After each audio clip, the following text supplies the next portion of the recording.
Hello, Philadelphia! I'm Bruce Buffer. It's time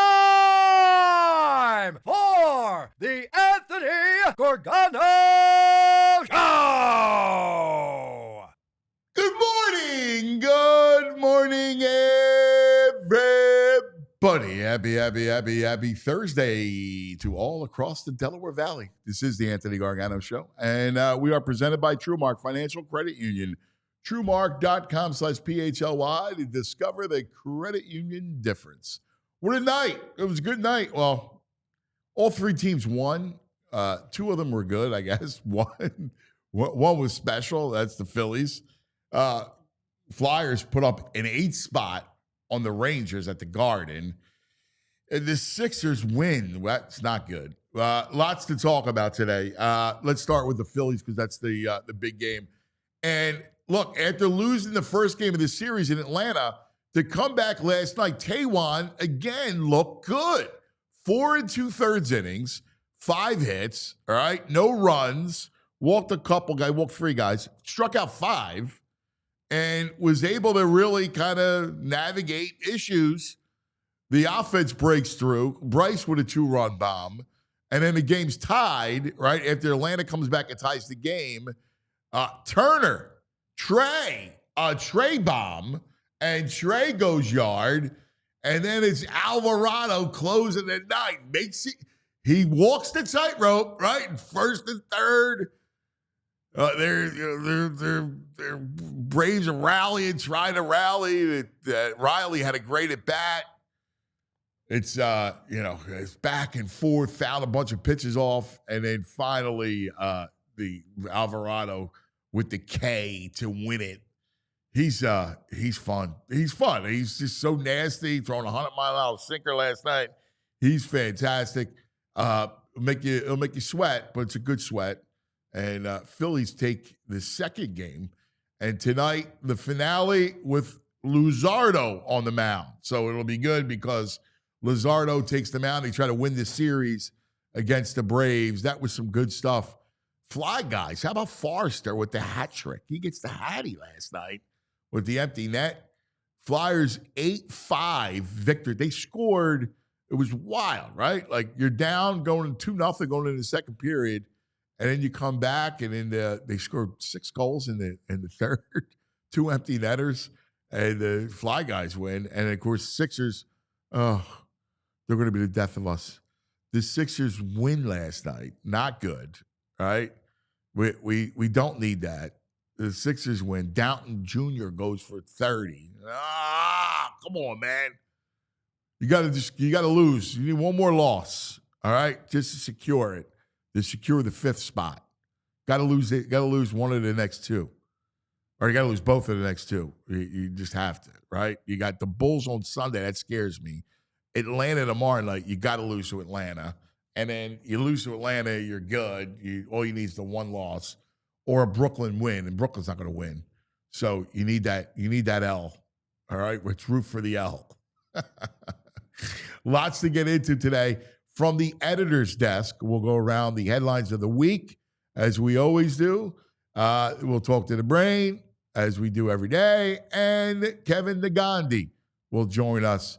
We miss our boy Kevin, who will take a little foray around the Philadelphia sports scene. And then we'll get into some draft stuff. Next week, we will be draft crazy, and that'll be a lot of fun. It was funny. I was talking to somebody last night about the birds and what we saw. And you know what was interesting? The prevailing notion was about the physicality that the Eagles have. The Eagles won the Super Bowl because they were tougher than everybody else. I think there was a thing where they believed at some point the other team would tap out. And, you know, when you hear that, you go, well, it makes a lot of sense because of all the third and fourth quarters that they had, the big third and fourth quarters where, you know, at some point Saquon would bust one, right? And it goes down to just out physicaling the opponent. And that's where their defense was. your fronts, your O-line, your D-line would just wear on guys and just wear them down. And it was interesting to hear it. One of the things that came out that I was just talking about was the idea that, they were putting on the pads, into the playoffs, right? Which usually doesn't happen. They were putting on the pads. Like they were a team truly into it, right? Like, and I guess it shouldn't be no surprise since they win, they win in such a big fashion. But, normally what happens in an NFL week is on Monday, guys come in, there's really nothing, they come in, they get treatment, and then they go home. They're off Tuesday, they come back Wednesday, and you put in the game plan. That's usually how the week goes. But they were doing it different. They were watching tape on Mondays. They were together on Mondays. They wanted to be in on Mondays to go over everything. And so they made Monday a work day. They were off on Tuesdays, come back Wednesday, and they would put pads on. And I think that was I think that was a big deal. And how physical the Eagles were. And that they basically dominated their opponent physically. And it makes sense. It truly makes sense when you look back at it, that they were that tough and that physical. They were, and I think about this, and just hearing this in the conversation, I'm going, they were truly Philadelphia's greatest team. Of all, listen, all due respect to the 08 Phillies, the 80 Phillies, the 18 Eagles, right? The 83 Sixers that were just elite. Go back in the day with the Flyers. Like this Eagles team was the greatest Philadelphia sports team. It combined stuff that you loved, right? Running the football with an epic season by a star running back.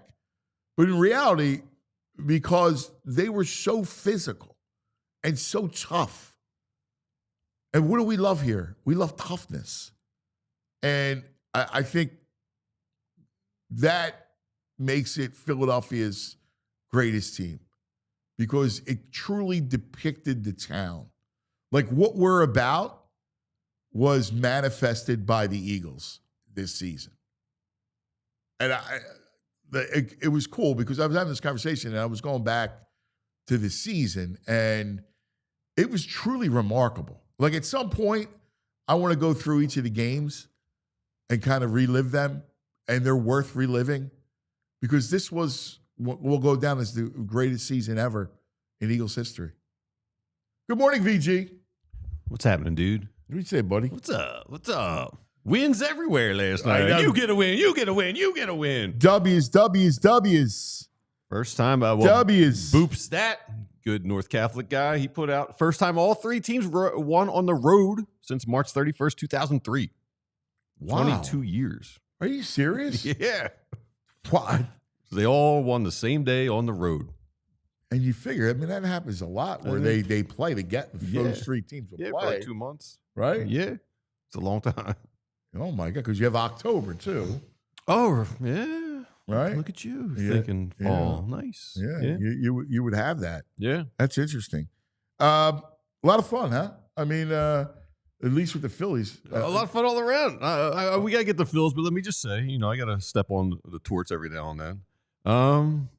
Throughout all of March, while he was behind the bench, they scored 4 goals once, I think. That was the most. 3 out of the last 5 games, they put up 6, 7, and 8 spots. Maybe they're offensively a little better than they looked all season. Yeah. Maybe. Yeah. And that's without Farabee. Right. Frost. Yeah, that's a skeleton crew. Right? Yeah. And they've done this. Yeah, good point. Yeah. I'm excited. Me too. It's going to be a good off season. Yeah, it's going to be a good off season. We should get into that too with like Bill and Charlie. Yeah. We're gonna geek out. I want to geek out. I want to do a big kind of Flyers push to the draft. Yeah, which will be a lot of fun. Yeah. But let's get to the Phillies though, because that was a great game last night. Your boy, you said before the season started, like your biggest concern was Trea, and he looks good. To me, I thought he looks would, far better than last year. when I said he would be the key to the whole season. Yeah, and I think he's fine. I think they're going to be good with him. Yeah, because I Keep him healthy. as long as he stays healthy, he's an engine. Yes. Not only is he a right-handed bat, right, but he's the engine. And you saw it last night, big hit. Trea. He looks good on the Trea's a bases. great player. Turner's a great player that we kind of forget about. Yeah, he was great before he got here. He's an MVP. Great. Yeah. So, yeah, looking good. I mean, I know they have 14 Ks, but they saw 198 pitches. Yeah. That's a lot of pitches to see. A lot of pitches. Yeah. So, I mean, they're not just they whiffed, but they're not swinging and stuff all over the place. They're being patient. Alvarado. And how about Taijuan? He Gutted it out, man. Dude, I mean, who would have thought they lose a game with Wheeler starting where they beat up Sale and they win a game with Taijuan Walker pitching? And he looks like more than a credible 5. I mean, if he's your 5 and he's pitching like this, pretty good. Pretty good. Yeah, well, it also allows you to slow play Ranger. For sure. Right? And the kid. Yeah, well, you're going to do that anyway, but that allows you to slow play Ranger, and then you can kind of slot him. If you do need help in the bullpen, I mean, I don't want to go this early because at some point somebody's going to get hurt. Yeah. Right? I mean, it's just the way baseball is. You got arms. But having Ranger to fall back on is a big deal. Oh, totally agree with you. So the Alvarado's the best. He's throwing a lot of pitches, though. I know. Like he's probably done tonight, through 30 last night. I know. And the only issue with that is you don't want to burn him out for October. No. I mean, Ross didn't look bad. He had the one pitch he gave up, but he looked okay. But I don't think he's a leverage guy.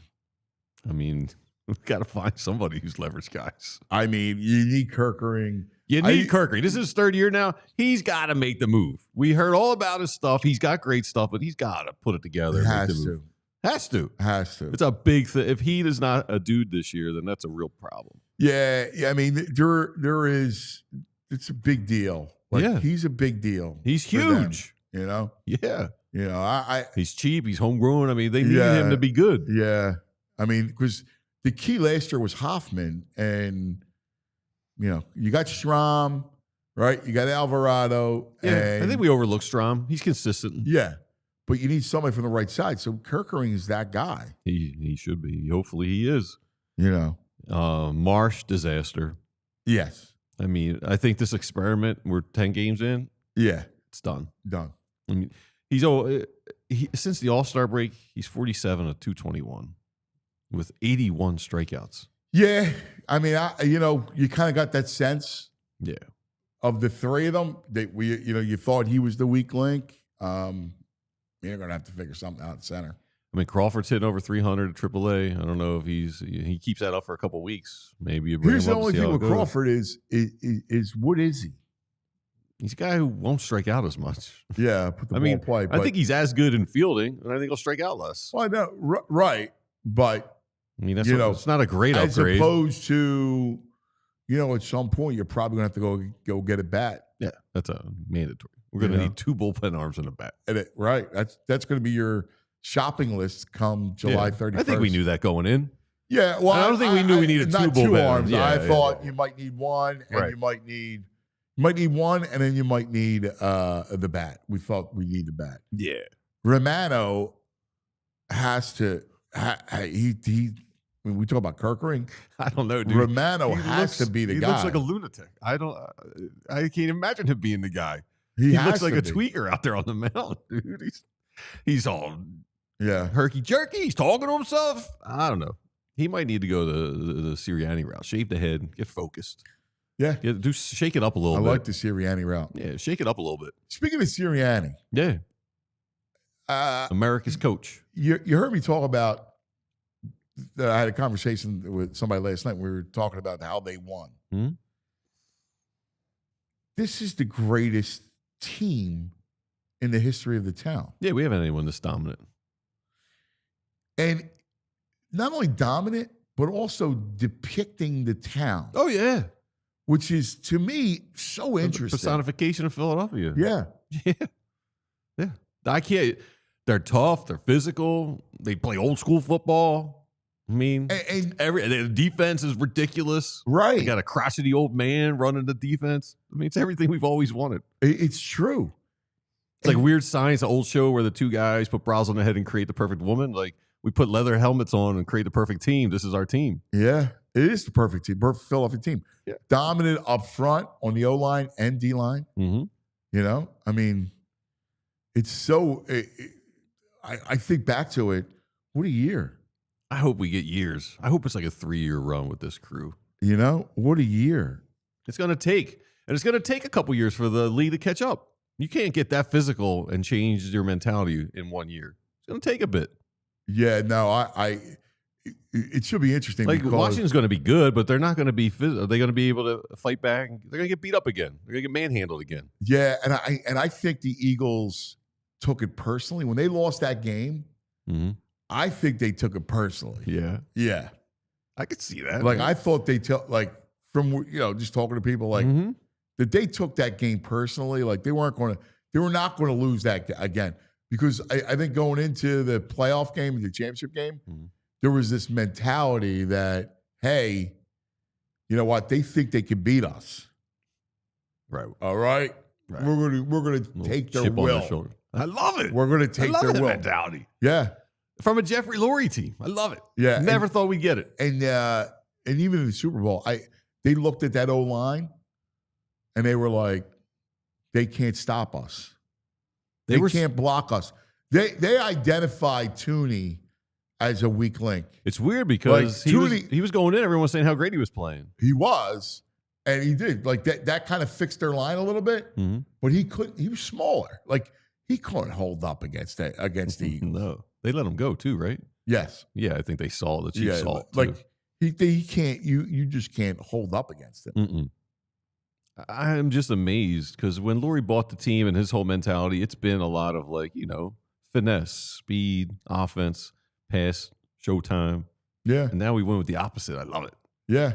Yeah. And listen. People envy us. My friend from Pittsburgh envies the way we play. How many times do we envy the Steelers? Well, I also think they are, and Brady said this during one of the broadcasts, they're the most explosive run team.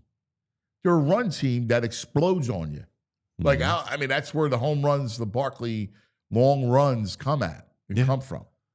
How many plus 50-yard runs were there? Felt like every game we'd get one in the second half. They were explosive. What's nuts is you always, you get those offensive teams that can throw the football and you go, oh my God, they're dangerous. Wherever point in the field, they can take one to the house, right? Like Tyreek Hill, like when the Chiefs the Chiefs had Tyreek Hill and Kelsey in his prime and all that.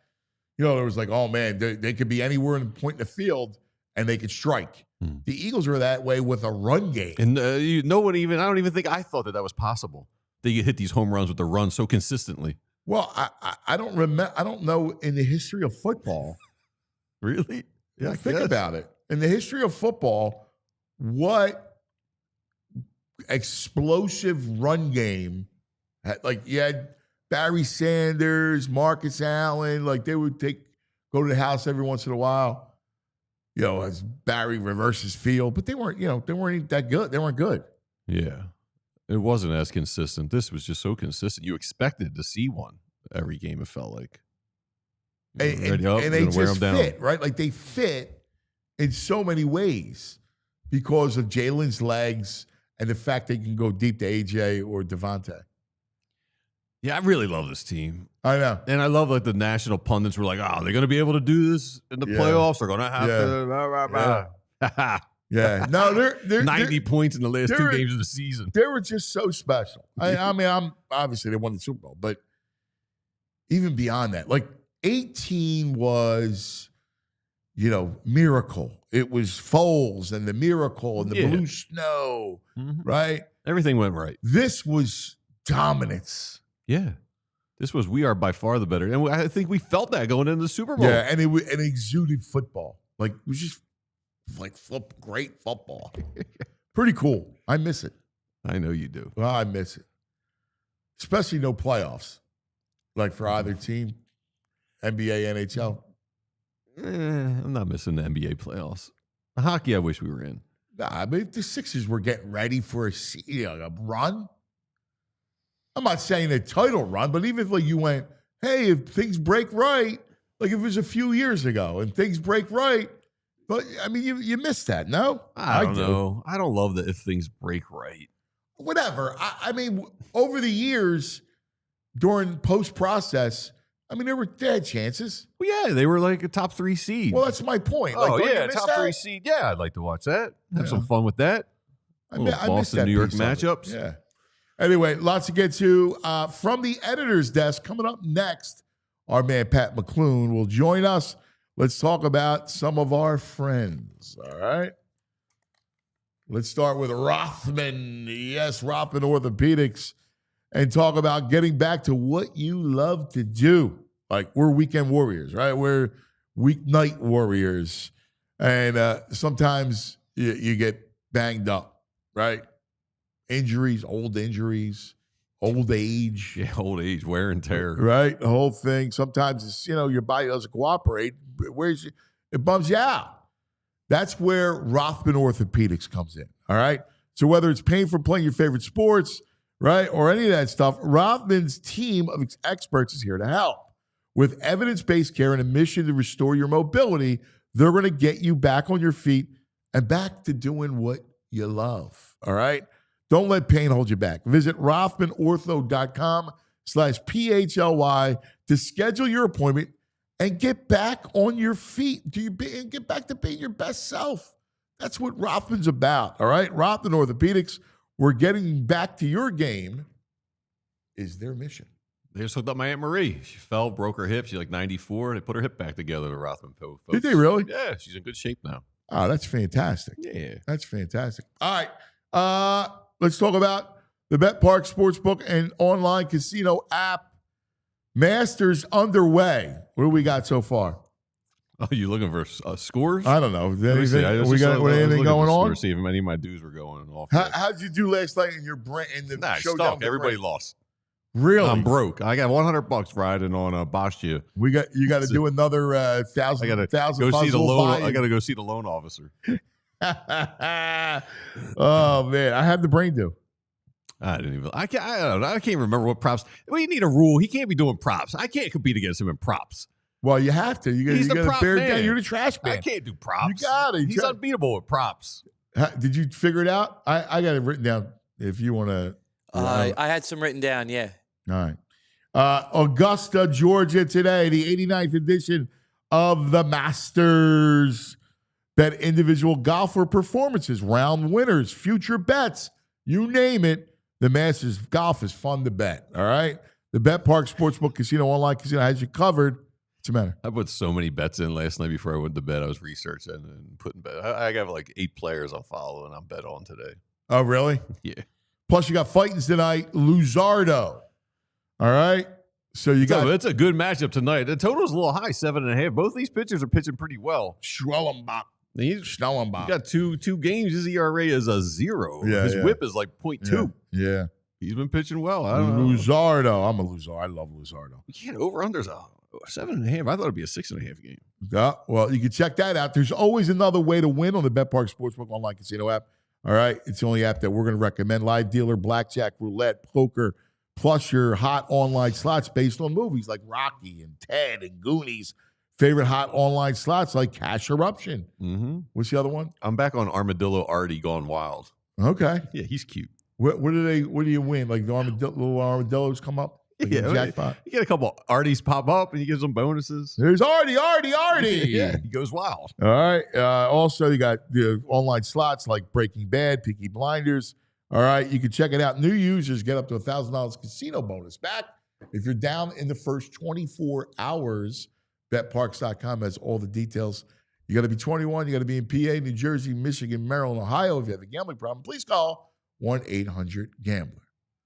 All right. Now, joining us, we love him every week. He gives us the headlines in Philadelphia sports. Love this. The great editor. He is our editor, Pat McClune, from the editor's desk. Extra, extra, read all about it. This just in, ladies and gentlemen, and all the ships at sea. It's time for headlines from the editor's desk with Pat McClune. There he is. How are you, boys? Little adjustment as I did the unmute. How are you, boys? What do you What's say, up, Pat? buddy?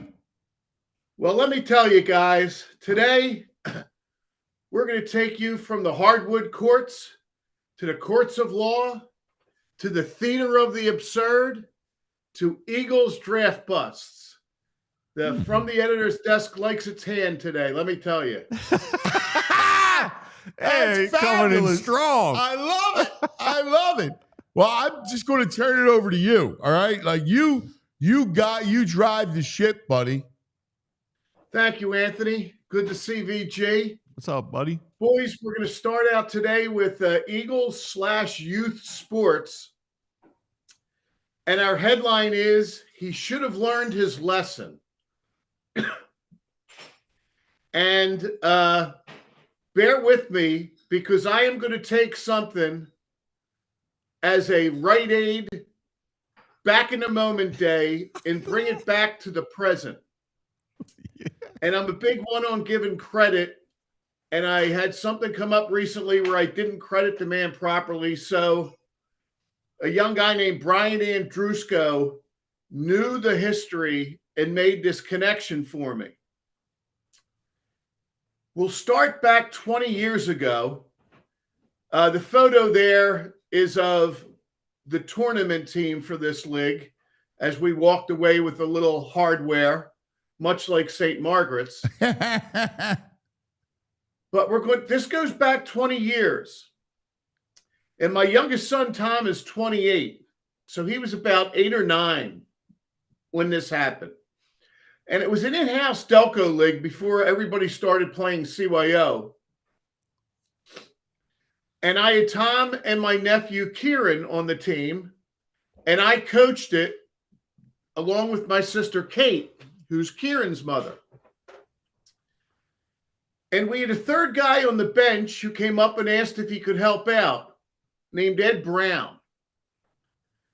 And I can't stress enough to you guys what a good man Ed Brown is.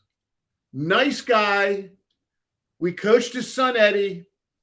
A couple years later, when our boys moved on, we had my niece, Callie, and we had his little boy, Isaiah, a really nice man.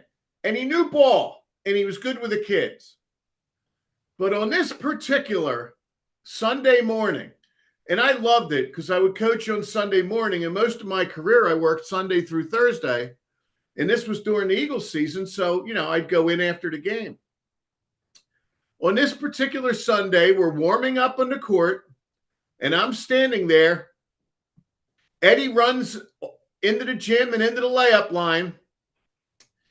And then here comes his father, the assistant coach, festooned from head to toe in Cowboys gear. Cowboys gear. Festoon. On the day the That's Eagles a great word. were going to play the I've never Cowboys. heard that in my life. What's that? You never heard festooned? Nah, I gotta look it up. That's a great word. There you go. Festooned. Yeah. Good word. Funny to say even. Adorned with ribbons, garlands, guy and other comes on the decorations. court, head to toe Cowboys, and he chuckles, and I chuckle, and I look at him. I said, Ed, we love having you, but you're not sitting on the bench this week. Then and then he looks at my sister, Kate. Kate goes, he's serious. And then he appealed to a higher authority, Maria Duffy, who did an unbelievable job running this Highland Park Kirkland League. Maria says, hey, I heard the whole thing. I'm with Pat. So Ed had to go into the stands. I said, look, Ed, you go outside, put a coat on, change your clothes. We want you here to begin with. But listen, my man, you are not coaching in that Cowboys gear. Case closed. Case closed. You're the And so we greatest, watched Pat the game Case from closed. the stands. And the reason I bring that up to you is that Andrusko showed me something on Thursday morning. And you remember I was on Wednesday last year. And he showed me this. And Andrew, if you could hit the video. This is what happened, guys, residents of Upper Darby Township, when you elect the Cowboys fan to your government. 29 years of losing with this team. What do you expect with the leadership? This is a Cowboys fan. This guy follows the Cowboys. Do you see what type of leadership they have? And that's what you put your trust in. There it is. 20 years later, boys, Ed Brown is the mayor of Upper Darby. The mayor of Upper Darby. And we stumbled on that.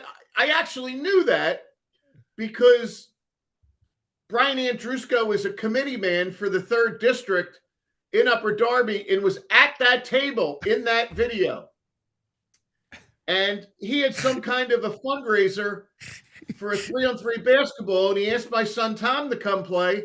So him, Tom, and another one of the boys were playing, and they were waiting their turn for the next game. And Tom looks and says, I think that's Mr. Brown. I'm going to go over and say hello. And Brian says, the mayor?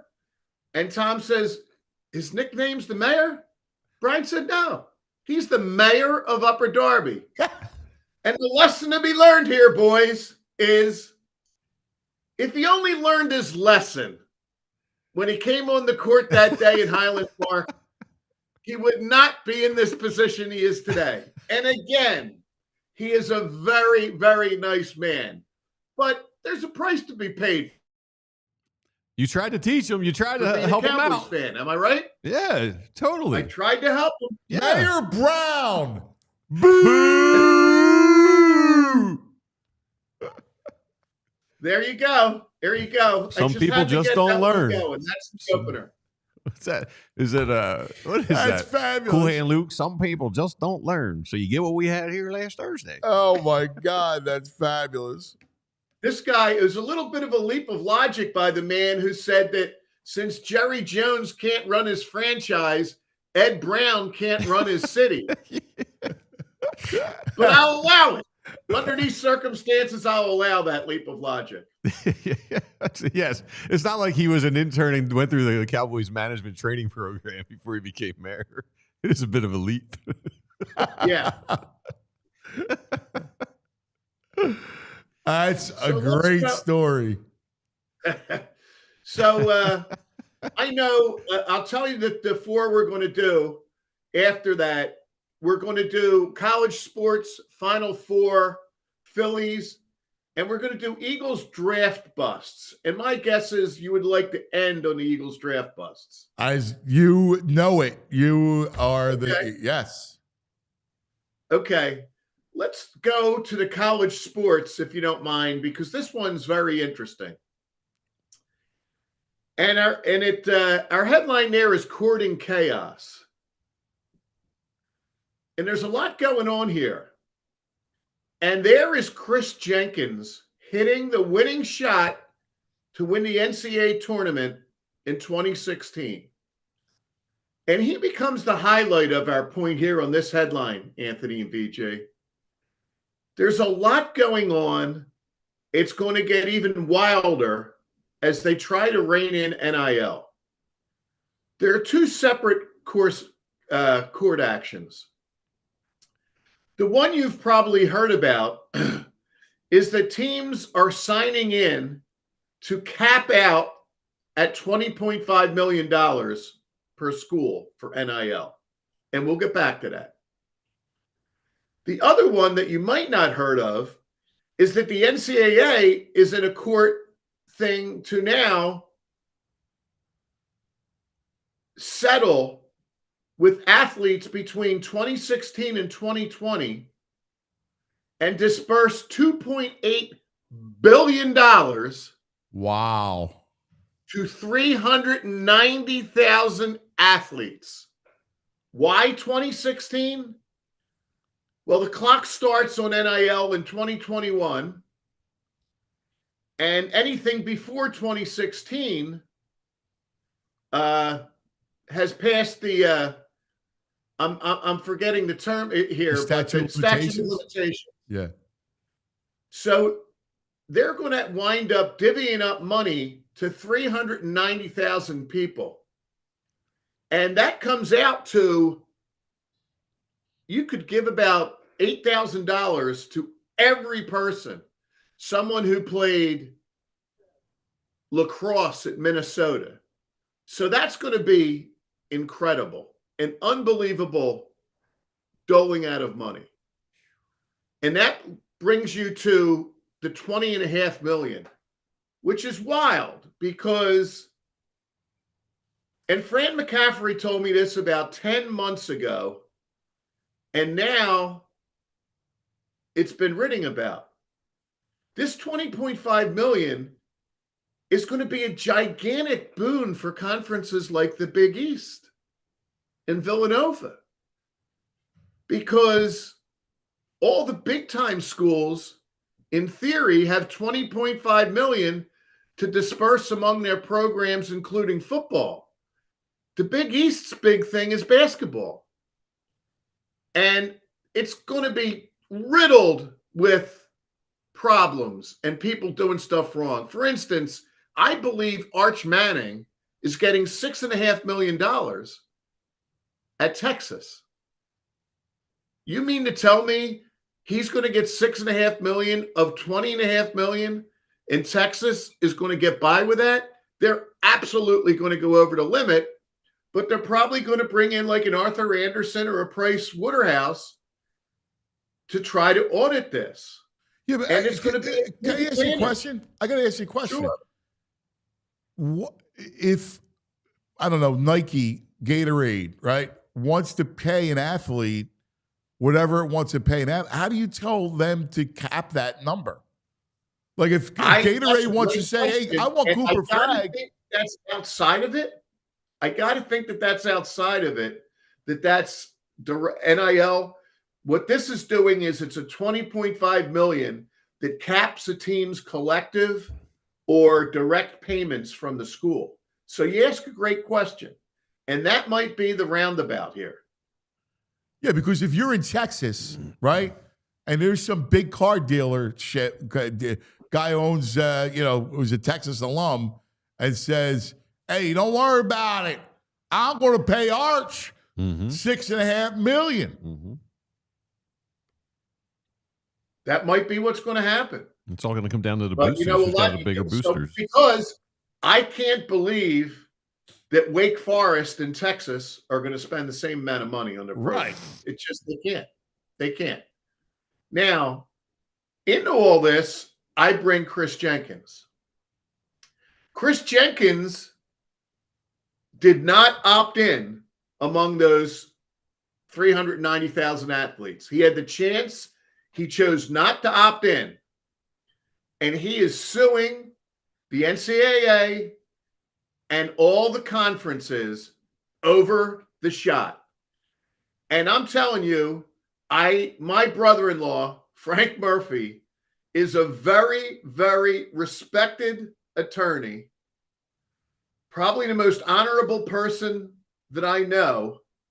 And the only thing that Frank's more passionate about than the law is Villanova basketball. And I've benefited from that. I go to the pavilion with him all the time. He's been a season ticket holder for 40 years.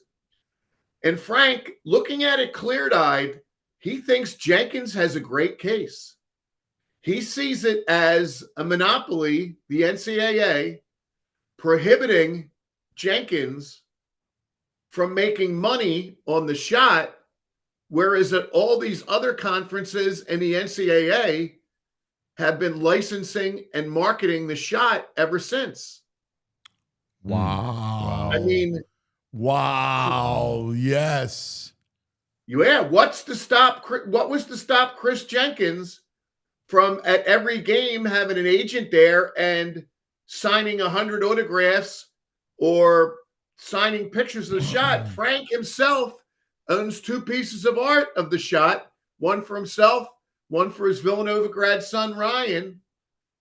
And all the big money people up at the Big East tournament just think about the money that Jenkins could have made here, and now he's suing for it, and Frank thinks he has a heck of a case. Wow. Yeah, I mean, yes. When you I'm think reading about in his lawsuit, Jenkins says his shot incurs a $22 million donation to Villanova from alum William Finneran, and also allowed the NCAA to make money by using the video and image of his shot in a variety of ways. On YouTube, the video of his last second shot over the Tar Heels has 4.5 million views. Wow. Yeah. He's going to get a paid day. There you go. So there you go. Does that now open up? I mean, I can't think about it all off the top of my head, but I'm sure in floodgates. college, Leitner with that shot? But the statute of limitations right now. All right. But what about any significant plays in football? Sure. Right? Sure. Now, but remember now, of all those 390,000 people, I think only like 38 have directly said, I'm out. I'm opting out. People like Jenkins. So somebody who opted in early, right, and now they might be in trouble here. Right. Wow, that's fascinating. They're going to be under that umbrella. Yeah, that's interesting. Yeah. Wow. Check that out. That's wild. He got some good advice. Great story. That's the first thing Frank said. He said, this guy, Jenkins, got some great advice. Yeah. Wow. God bless him. He deserves it. There you go. Yeah. All right. Well, let's do, we talked a little bit about the Phillies, and you guys did earlier. So we wanted to see what happened. Our headline there is Trea and Bryce is twice as nice. So it was great to see. It was great to see that last night. I'll tell you what, guys. I'll feel pretty good in late September or into October if the Phillies play the Braves in a playoff series and it comes down to the Phillies having to deal with the Braves closer, Iglesias, if he makes it that far. I think the Phillies have been beating on Iglesias for a couple years now. Yes. And that's who Trea Turner got. Turner got it. I know Bryce hit his off a left-hander, which was cool. And somebody pointed out going into the game that between Turner and Harper, they had a homer and 4 RBIs. But, okay, fine. So that person who pointed at it got shut up. But it was another great drama thing by Harper, getting it done at the right point. So when's Harper come up? Harper's come up with a big thing on opening day. And he comes up with a big thing there yesterday. So, every now and then when you see him go into funk, he's Harper. He's going to get it done. And I like what you said earlier about Trea Turner, Anthony. I mean, VG pointed out they're a little less, they're showing signs of looking at better pitches. I've watched Castellanos closely. He's had a good at bat almost every time up. Castellanos has played really well. Feels like his swing got shorter. Yeah, quicker. You're right. His ABs have been really good, really good. Yeah, Nick's off to a good start. Locked in. I'm with you. Hey Pat, here's Iglesias' stats versus Bryce Harper. Bryce Harper is 7 for 12 with 4 home runs and an average of 583 against Iglesias. Wow. 7 of 12 with 4 home runs. The only thing between you guys that can hold a candle to Anthony's memory, which freaks me out every time I try to come up with something bizarre, is how quick you are calling that stuff up. That's a good matchup. Anthony's memory against VG's. It's the Wi-Fi here. they do good Wi-Fi here. Oh, Trea Turner is 4 of 8 with 3 home runs against Iglesias. Wow, Pat, you nailed it, Pat. Yeah. You nailed it. You said that, hey, I feel pretty good against the Braves closer in a playoff series. It just felt that way. Thank you, VG. Mm-hmm. And, I got a good look at Luzardo Friday night. I went to the game, and my friend Jeff Sherry has, like, this second row dead center looking right in. So we had a great look at him pitching. And you really can see the ball move. And, boy, it's exciting how he's looked. And that's a great matchup. It's him and Schwallenbach today. So that's a great matchup. Yeah. I'm still, hey, look, I know that the Phillies are up, I think, 6 on them right now. That Braves lineup's still good. Remember, Acuna's not back, and Riley's tough, and Olsen's tough, and Azuna's tough, and I'll still Ozzie take them over Albies. the Mets. Ozzie Albies is good. Now they're Yes, he is. Yeah. Yeah. So there you go. Now, let's move on to the Final Four, if you don't mind. Our headline there is 3 shining moments. And I was hoping to give VG some good news because I'm not sure you did so great with Brad and the betting. Oh, geez, Brad. Come on, Pat. What are you piling on? Why are you throwing some rubbing alcohol on my wound? Listen, I was trying to help you. Kick me when I'm down, Pat. I would never do that to you. Come on. I went back to the files to see if because my mind's eye, I thought, VG won, but you didn't win when we did the little draft of the Final Four. Anthony actually had won with 2 of the 4. He had Auburn and Houston. Yeah, well, he went 2-1s. You Great. sadly had Duke. Mike Sealski had the winner, and I had the big goose egg because I didn't pick any ones. Because the way the draft went. On my turn picking 4th, I went with St. John's and Michigan State and felt pretty good about it. So there you go. But the reason I say 3 shining moments was when you get down to it, guys, those last 3 games were fabulous. All 3 games. Fabulous. Great basketball. Great Final Four. It was really something. I mean, Florida coming back, and Auburn really tough in that game. And then it looked like, sorry, VG, it looked like Duke had them buried. And I was at a bar with my wife, and I looked up and whoa, we got a game here. And that was not a good look for Duke at the end. Somebody said to me at one point, I got a text that said, Duke's running Villanova's inbounds plays because as good as Villanova's been over the years and then bad with Neptune, they've always had trouble inbounding against the press. We need to bring the coach in at St. Margaret's to kind of throw in a inbounds play or 2. But the ball was fabulous, and the level of athleticism was just off the charts. He's running. What are you running? American East Conference inbounds play? That was the worst bad beat in the history of basketball. That Duke collapse. That's pretzel stick might have worked when they were little kids. Yes. Boss, take it out, boss. Go deep, Cooper. Go deep. Run the Temple 2. Yeah. Temple 2. And another thought from that Final Four in college basketball is that I guess you guys saw that both Jason Kelsey and Jay Wright are up for sports Emmys. And Jay Wright's been great. I think he's fantastic. And, he deserves an Emmy. He is great. You could see him trying to get in a word edgewise with Charles and Kenny Smith. Charles can talk all day as far as I'm concerned. I got nothing against Kenny Smith, but I'd rather hear Jay than Kenny. And it made me wonder, somebody said he should replace Grant Hill. Now, I don't think that Jay would have that aspiration, but boy, would I love a booth for a year or 2 with Jay Wright and Raph together. That would be outrageous. That would be great. The only thing I would say is you got to upgrade the play-by-play guy. Like not an Iron Eagle guy, eh? No. I don't like it.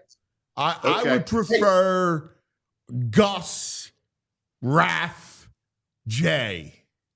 Yeah, I'm good with that. Okay. Oh my God, Gus! Can you imagine all the Gusisms that would come out? Yeah, he's something. That guy. Oh my God. Well, yeah. Gus and Raph together. Raph turns 82 later this month. Yeah, Raph's the best. You'd think Raph's going to want to go out and get a taste somewhere, man. I mean, he's instead of having to go to the bars at 1 a.m, Raph can go there at 6 p.m, like normal people. Do you are you buddies with Raph? Pardon me? Are you buddies with Raph?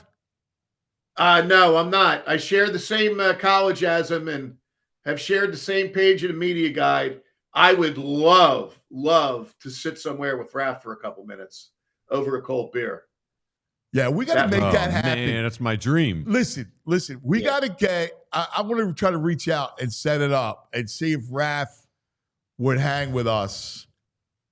And the three of us and Raph at yards. Oh man, I am so in. Oh my God! We'll pay for his I'll Uber walk down there the from back. Havertown to do that. I will walk. That would be an awesome podcast. Yes, it would.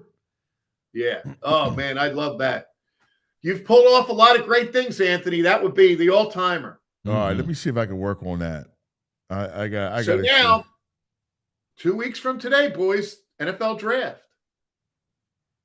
So as previously discussed with Anthony, I wanted to do a 3-week run. Last week we did Fools.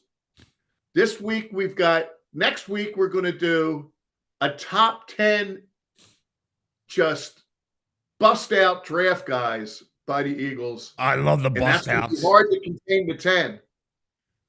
But today we do Eagles draft busts. Oh, it's awesome. And you know what was interesting about it, guys? I thought I would get an easy 10. But I don't. I'll tell you what I have, and you guys can rip it to shreds. I have 5 busts. And there's the Daily News head with bust number 2, the fireman, Danny Williams. Danny I have Watkins. 5 busts and 3 guys that I think it's unfair to call them busts.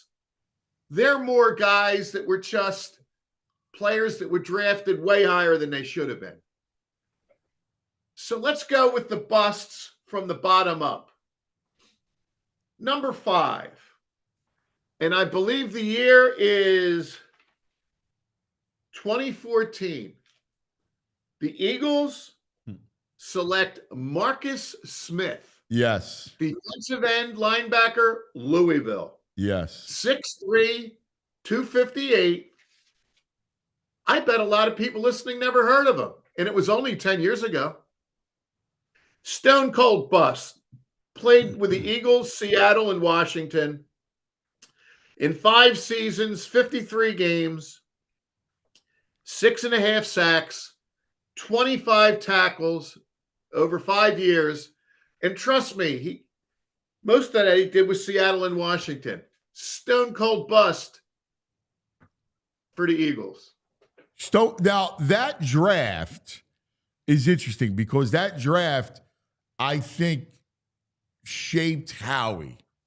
Like, he got caught in that draft because they had traded back, and then the guy they wanted got selected, and they were lost. With a panic moment? Yes. Oh, wow. And I think that was the moment where they had to kind of like rethink draft.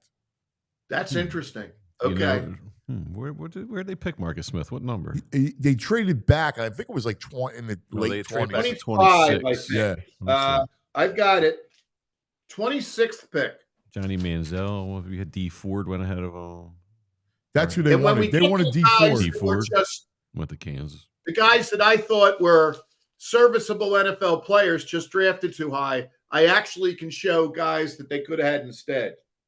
Number 4 on the draft bus. And that guy was pretty bad. So it shows you we got some big league busts here. Similar guy, even worse. This guy, we go back to 1994. What was I think was maybe this guy 97. 6'8"? Yes. I have him as 6'7", Yeah. 300. John Harris. Yes. Defensive end, Virginia. And if I'm correct, John is spelled Jon, not an H. Yes. That Correct. is absolutely correct. You did it again. He played in 24 games, 8 starts, 2 sacks, and called it a career.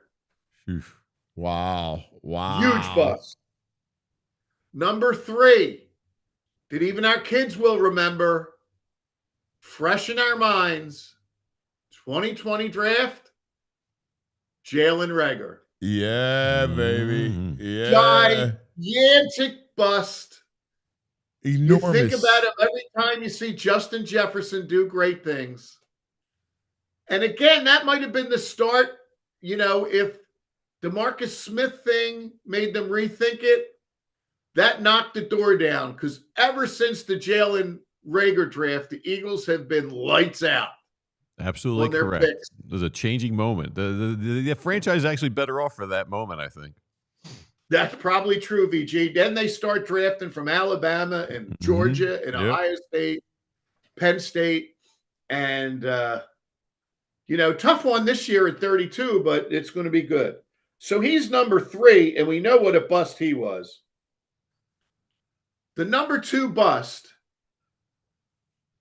2011, is the fireman.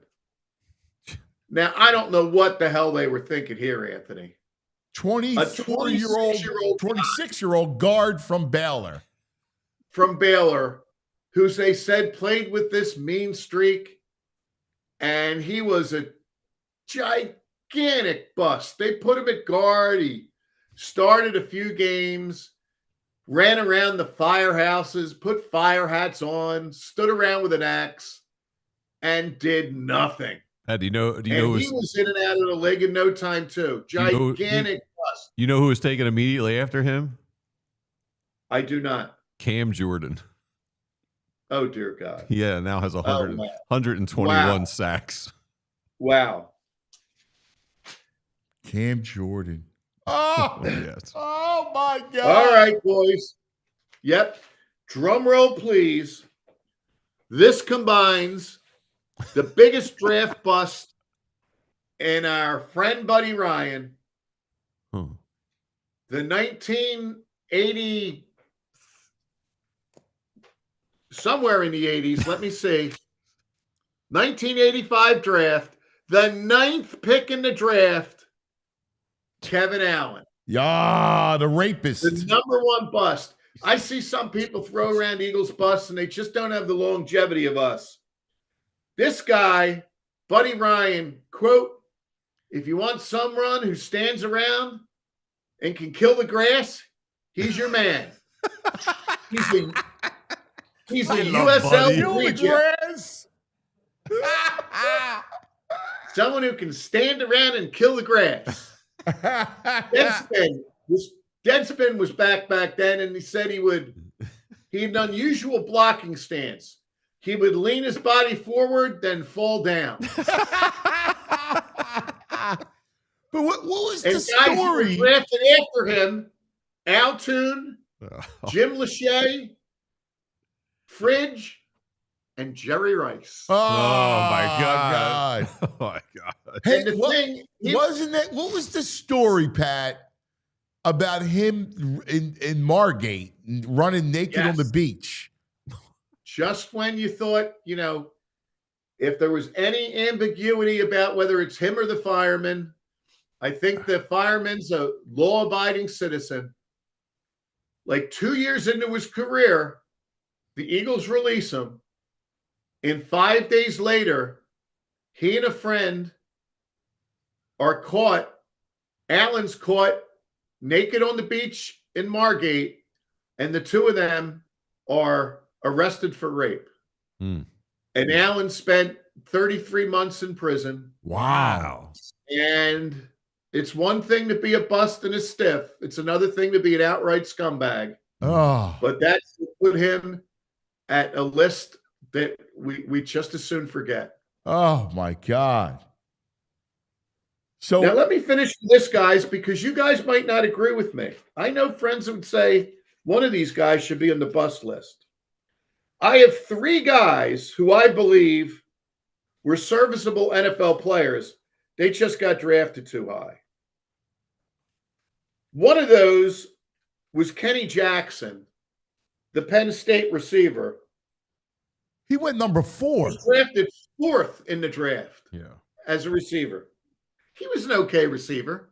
He just wasn't the 4th pick in the draft. It's not a great draft, guys. 1, 2, and 3 were Urban Fryer, Dean Steinkuhler, the Nebraska center, and Carl Banks, the magnificent linebacker with the Giants. But you have to start going back a little bit in that draft. Number 11 was Wilbur Marshall. Number 13 was Keith Millard. Number 19 is a guy that came up in our Fool Report, Ron Solt, last week. Solt. But I can't call Jackson a bust. I just think he got drafted too high. No, I would agree with that. Now, here's the controversial one. I do not put this guy as a bust. And that is 1995. With the 7th pick, the Eagles went and took the combine monster, Mike Mamula. Yeah, no, I agree with you. He's an okay player. No. And, I mean, he was the king of close, too. Like, guys, he wasn't bad. I agree. Yeah, he was a hard-working guy. Got better as his career went along. Not a bad guy to have in your D-line. Just a hell of a reach at number 7. Right. You know? Right. And in that draft, boys, number 12 was Warren Sapp. Number 16 was one U. Douglas. Oh. Number 23 was Ty Law. And number 28 was Derek Brooks. So how about Tampa Bay that year? They walk away with Warren Sapp and Derek Brooks. Oof. That's a hell of a draft. Pretty good draft. Wow. And the last guy I have, the 8th pick in the draft in 1983. Oh, yeah. I was waiting for you to get to this guy. How about Haddix. that Michael Haddix, boys? He was horrible. Horrible. Okay. Think he should we move him into the bust group? Yes. Yeah, he's a bust. I think he comes in number 6. Especially when the person who they drafted, Houston drafts Bruce Matthews, the next pick after, a Hall of Famer. Yes. A Hall of Famer picked right after him. Bruce Matthews, Terry Kennard, Tim Lewis were the next 3 picks. Jim All Kelly was in that players. draft. Oh, my God. That was the quarterback draft. Jim Kelly at 14. Mike Pitts, who wound up being part of the greatest Eagles defensive line ever at 16. And then Dan Marino at 27. So and Darryl Green's on the back end of that draft, too. That Haddix back in the day that I didn't look up. But anybody come to mind? There's four Hall of Famers taken after Michael Haddix in that draft. Yes. So the consensus is Jackson and Mamula get a pass. Yeah. But Haddix gives us a 6-man bust list. Yeah, he was terrible. Let me ask you a question. I got to run through some guys with you. All right. Antone Davis. Ooh. How's he not a bust? Ooh. Antone Davis is a good name. Pretty high. The problem with Antone Davis, too, Anthony, is I think they moved up and paid a bit of a price to go get him. Right. He was a bust? No. He played. I thought he started for a few years in the league. I will defer to you on that. That's a good conversation, and you're probably right. I want to throw a couple more at you. Lester Holmes. Lester Holmes was good. Okay. Lester Holmes was a guard from a smaller school who was, I think he was borderline all-pro for a year or two. It's just a name that we don't think of back then. And he was very obscure and everybody, oh my gosh. But I think he started off a little raw and really stepped into it. How about Andre Dillard? Is he a bust? Well, yeah. Had him right there. I would have put him in, yeah, he's a bust. I guess he might still be in the league, I didn't put him on the list because he wasn't like a top 10 guy, but at like 25 or so, that was definitely a swing and a miss. Yeah, I think if Rager makes the list in the 20s, we got to have Andre Dillard on. All right, how about a couple other ones? I mean, Bunkley? Sean Andrews. He was a good player, just crazy. Right, but he turned out to be a bust. No, I mean, he didn't play. That's exactly right, though, VJ. Yeah. He was a road grader in Arkansas. He was good, though, wasn't he, here for a couple of years? Not really. He was I don't know. I think he was an ass kicker, but for a very short time. And then he was a little bit of a loon. And yeah, I thought he just went a little crazy. He did go crazy. So he was a great run block. Like he could have been a road grader. yes. They got his brother to show Stacy to come in. Remember that was the Dawkins thing. Mm-hmm. Pat, I'm doing this show, right? And I'm talking about that draft, and I'm like, I don't see it. What are you doing? And who was the defensive tackle from Miami? Vince Wilfork, right? I wanted Vince Wilfork. It's during a break. Oh, he would have been a great pig in the middle for all those years. Right. During the break, I get a call from Andy. And Andy Reid says, "Cuz, I hear you don't like my pick." And I went, Andy, I go, you got Wilfork sitting there. He goes, "Let me tell you about Andrews. He's a road grader. Hogs, blah, blah, blah, blah. He's going to be great. Going to be great." You know. There were a lot of red flags about him, too. I remember when they were making a pick, I remember telling, "What do you think?" And I remember telling my kids, anybody but this Sean Andrews guy. And sure enough, they drafted him. Does this guy count as a bust? Because ultimately he sucked. Freddie Mitchell. Yeah, he's a bust. He's a bust. Yeah, I thought it. Yeah, I thought it was going to be way better. He just, if I had to force the top 10, I would have put him at 9 or 10. Okay. What about Jerome McDougal? Jerome McDougal wasn't bad. His problem was he got shot. Remember that? He got shot. I understand, but I don't know. He had 3 total sacks. I got to give a guy a pass that gets shot. Yes, I agree. How about, I agree. It's hard because the player taken right after Jerome McDougal, Troy Polamalu, was on the list. Oh, my God. And Calvin Pace, good DN. If you're looking at a DN, Calvin Pace pretty good. That's great. What a great list. It's going to be a battle next week. We're going to fight over some of these. Everybody do your homework. Oh, yeah. The best 10 value picks next week. Yeah, Aguilar picked at 20. That's a bust, too. Aguilar, yeah. I know he stayed in the league, but... Still in the league. Yeah. Actually, he got I agree, but he got the sentimental, I was on the Super Bowl team discount from me. I respect that. Yeah. I respect that. I think it's good. Yeah, I'm good with that. Yeah, I respect that. I got to tell you, I could do this all day. I could do it all day. I'm feeling 2 guys for this year. Bust or bust out? No, for their pick. Oh, you think you've got it narrowed down to 2 guys? I think I got 2 guys. We going trenches? Yes. Yeah, I would think so.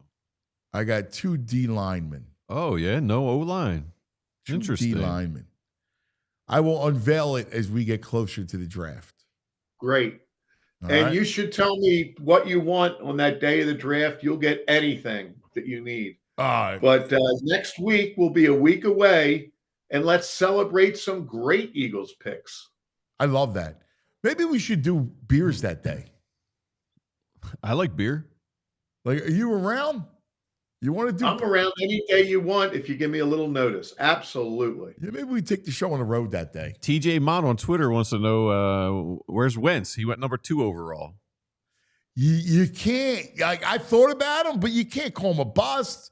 He was great for a year, like a year and a half. Sean Andrews was great for a year. You just called him a bust. Yeah, I hear you. No, you guys are right about Sean Andrews. Wentz not a bust? No.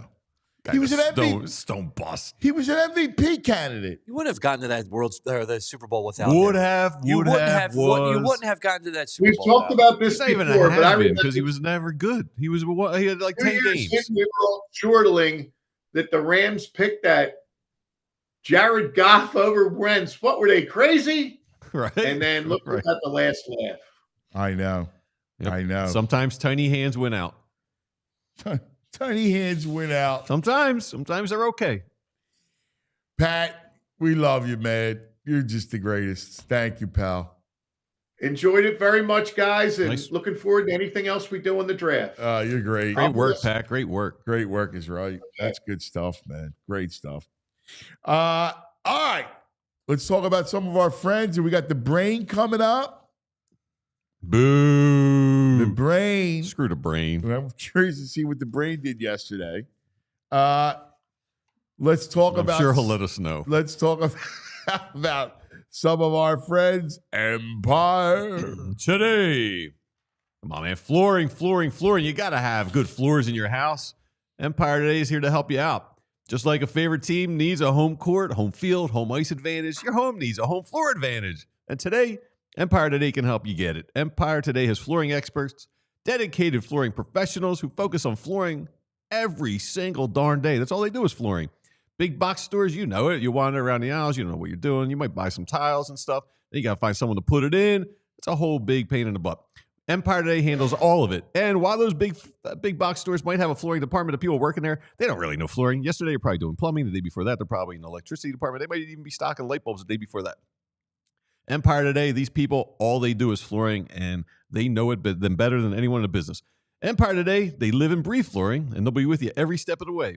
It's a whole different ball game than doing these big box stores. They're flooring experts. They bring the showroom right to your home, pick the right flooring and the right colors for your space, see how it looks with your furniture in your house with the software they got. Super cool. You get precise measurements taken, and have all your questions answered right there. You got no surprises. With Empire Today, you get clear, upfront, and all-inclusive pricing. Plus, you get installation soon as the next day. That's pretty rare. Yes. Next day installation. Yes. So schedule a free in-home estimate today because some things are just better at home. PHLY listeners can receive a $350 discount when using the promo code PHLY. Yeah, you heard it right. A $350 discount with the code PHLY. Restrictions do apply. Visit EmpireToday/PHLY for full details. All right. Empire Today. All right, let's talk about Parks Casino. The brain is brought to us by Parks Casino and the Bet Park Sportsbook app. But I know we talk about all the games on the app. Let's talk about some of the entertainment at the casino. Street Road Bend, Salem. That's right. You got all the action, headline entertainment, thousands of high slots, state-of-the-art sportsbook, beautiful poker room, all the an all-weather beer garden, collection of award-winning restaurants. Parks Casino, this is how you win. Pennsylvania's #1 casino. Tickets on sale now for these headliners. Friday night, tomorrow night, the Isley Brothers. This old heart of mine's been broke 1,000 times. Each time you break away. Joey, your boy. Your boy. April 24th, live. Oh, I gotta do the second verse. Lightning crashes and an old mother dies. Beautiful. Her intentions fall to the floor. April 26th, comedian Gary Owen. May 22nd, comedian Robert Kelly. May 30th, country artist Ashley McBride. 'Cause I never wanted to be that girl. May 16th, Larry the Cable Guy. Get her done. June 6th, Taj Mahal. Kev Mo. Yeah, good. I'm not singing Taj Mahal, but All right. they're even good. know They're, Taj Mahal. they're quality. June Good Maybe I do. stuff. 14th, Clutch. Bang, bang, bang, bang. Vamonos, vamonos. July 3rd, Gary Clark Jr. Here come old flap top. He come grooving up slowly. He's got his whole body. Hey, you got to sell the song, man. You got to put yourself on the screen when you do that. July 18th, KC the Sunshine Band. Oh, do a little dance. Make a little love. Get down tonight. Woo! Get down tonight. Joey. That's a good jam. I love Casey and the Sunshine Band. Yeah. September 6th, UB40. Red wine. Don't forget dinner and drinks before the show. Liberty Bell Gastro Pub and Beer Garden. Parks Grill Steakhouse, Bamboo Noodle House, Chickies and Pete's. ParksCasino.com to buy tickets for all shows. Parks Casino, this is how you win. Got to be 21 and gambling problem. Please call 1-800-GAMBLER. All right, this portion of the show presented by Rite Aid. Go to riteaid.com for your nearest store and pharmacy. Now joining us, See if his head fits on the screen. La Brain. Brain. Red, the brain finder. So one day into the contest, Look at him. Look Brain, at him. One No, day I'm not into the smart, no. contest, Brain VG is down to 100 fuzzles. How'd you do, Brain? Well, you know, it's interesting. I'm trying to think what I had. What did I have? Yeah, I had sure. Jack. I had Fetty over 15.5 outs. He pitched a no hitter. That one easily. I had Jack Flaherty. I got 15.5. Parks had 16.5. What did he finish with? 15. 16 outs, which annoyed the you-know-what out of me. P.J. Washington over 14.5 points, goes to the line at the end of the game with 14 points. What does he do? He doesn't make them. He finished with 14. So I had a very unlucky 1-2 performance. Should have been 3-0. Oh, I'm not that far behind then. About that. 1-2 was for the very Brain. 0-3. That is correct. I thought you had 4 picks, Brain. One got game rained out. It was Right. not rained out. The guy on the Kings, Keegan Murray didn't play. But I got to ask you a question. It's funny. I looked when you were talking to Pat. Mike Mamula, I was actually surprised. He averaged 6.5 sacks a year, which did surprise me. No, Yeah, he he was was that a high. decent player. He was a decent player. Mamuli was, And then We gave him a bad time here. bad because he was where he was drafted. Yeah. He was almost like he was like Brandon Graham criticized, but then Brandon Graham completely turned around the narrative and became one of the most beloved players ever. And he's But I just remember everyone ripped the. He's like the earliest combine warrior I can remember. Like he came out of nowhere just because his You're right. combine stats were nuts. Correct. He was like and then I listed. I don't know how much of you guys touched on this because I started looking at which guys I'd put in. Tell me if you had these. I did my top 10, no order here. Kevin Allen, Michael Haddox, who averaged I think 2.9 yards to carry, which is I think the lowest in NFL history, by the way, in the history of the game. Leonard Renfro, yes.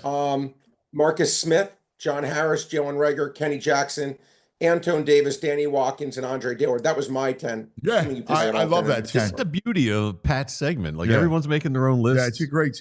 How to do that? Those were my 10. I actually thought about it hard. A couple guys I almost put in, but you're like Sean. You had Andrews. Yeah, you're right. He wasn't even bad. He just was hurt. And Bernard Williams was another guy that No. played well. It wasn't that he was hurt. He was a kook. Yeah, he became a kookalook. He was making No, songs. he- Wasn't he He making would have been a songs? great player. He did the whole thing. He's got that song. That was on- Get your Michael Phelps on. Yeah. Your Michael Oh, yeah. Phelps he on. may have been overdoing the herb a little bit. Yes, he was a had big herb guy. He had an A lot of it. imbalance. Yeah, I think he had anxiety. What was his and stuff. brother's name? Stacey Andrews. What was his brother's name? Stacey Andrews. Stacy. Yeah. Yeah, he was a Get your little. Michael Phelps on. Yeah, get your Michael Phelps on. Get your come see your boy. Holla at your boy. Get your Michael Phelps You on. got to try and find that, Andrew. Yeah, I'll never forget it. We used to play. Sean Andrews, Michael Phelps song. Got your Michael Phelps on. Yeah. If I made you guys narrow it down, the biggest bust on that list, who you picking? I made you just choose one. The fireman. Oh But he well, no, went Kevin 22. Allen because he was a despicable human being too. Human being. Yeah. I was between Kevin Allen and Kenny Jackson. Because Kenny Jackson was the Kenny fourth Jackson sucked, but I mean, He was the fourth dude, pick. the That- fireman factoring too. that's part of it. He was Like the who fourth takes a pick. 26-year-old guard? Well, that was a pick that was for the ages. You know, it's funny. I was Yeah, and and at the Marcus time. Smith it was bad, but the fireman. But those Sam, guys I were used to taken call at the end of the first round. That's the only reason I didn't put them in the top 3. him. Agreed. Only because they were Yeah. late, but they were, in terms of badness, they're probably the worst of all. Antone Davis too, by the way, because they traded up to draft him. It's funny. That was a good, yes, because that one, the opportunity cost on that one, you could Yeah. argue he could be number 1 too. Yeah, if you got it, It's- Andrew, it's- played a track for the You young got ones. Oh, you got it? Get your Michael Phelps on. Your Michael Phelps on. You remember Phelps gets caught with the weed. Yes. Look forward to hearing this. This is great. Get my Michael Phelps on, my Michael Phelps, go! Hey, Yeah, you're right. It's right after you got caught smoking. get my Michael Phelps on, my Michael Phelps. Guys, didn't Bernard Williams do something weird too? What's that? Didn't Bernard Williams do something similar? Or am I messing up? Bernard Williams was, he was, I think he finally just like retired. Yeah. I'm not joking. I think I read something like a few years ago. Bernard Williams is not coming back. I'm not joking. You Google and look up Bernard Williams not coming back like 40 years after he last played. The best, you didn't play the end of the song when he starts riffing. Really? Yeah, he starts riffing and he starts going, yeah, Michael. Yeah, ha ha ha, Michael Phelps. Get my Michael Phelps on, my Michael Phelps. See what it could be. Y'all come up with a couple verses for me, if you can. Yeah, because he starts saying, "Holla at your boy." It's pretty good. It's a good hook. Yeah. You get your Michael Phelps on. Your Michael Phelps on. Get your V. Do you remember they used to play those songs on American Idol? Gummy. Yeah, Joe Rocket says Remember he would what blow used to smoke watch- into a gas mask. Yeah. Maniac. You guys used to watch American Idol when the guys they'd make fun of the guy singing and they would be like it'd become like a big song because the guy was so bad. Oh people yeah, would it's love it. the one guy. Man, I forget his name. I know who you're talking about, VG. Man, There was a guy, put your pants on, and there's another guy, drop your pants or something like I that. don't know. The guy had a Drop whole your thing. It became like a pants. #1 hit.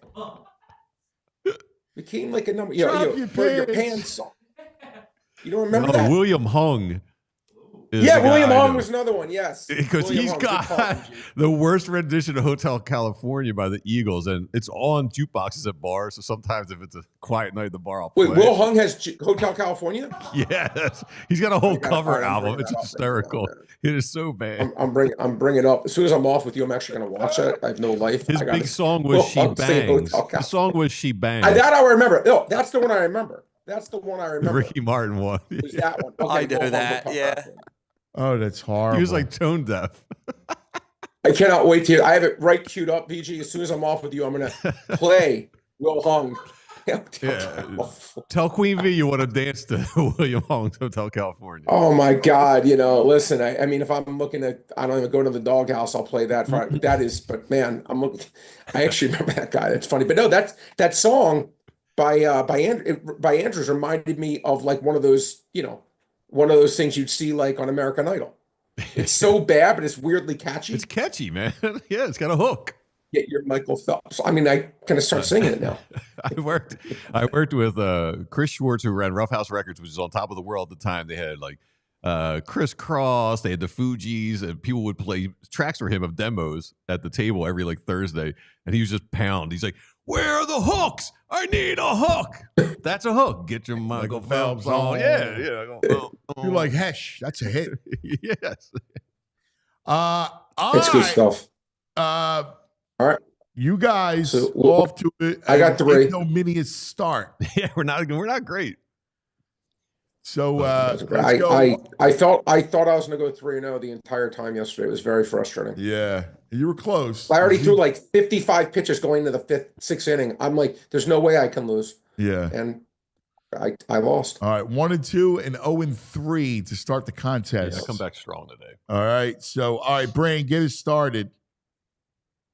Start off in the association, my friend. Love it when he Pascal says the Siakam. association. Can't stand the association. Hate the association. Pascal Siakam. We got here the other night. We had over 17.5 against the Wizards. I think he had like 25, 26. They have an 18.5 tonight. Again, he's still averaging 21. I'm going to take it. 46 and 31 for the year. It's a legit 60% bet. That's our first one. All And I right, got 2 in BG. baseball.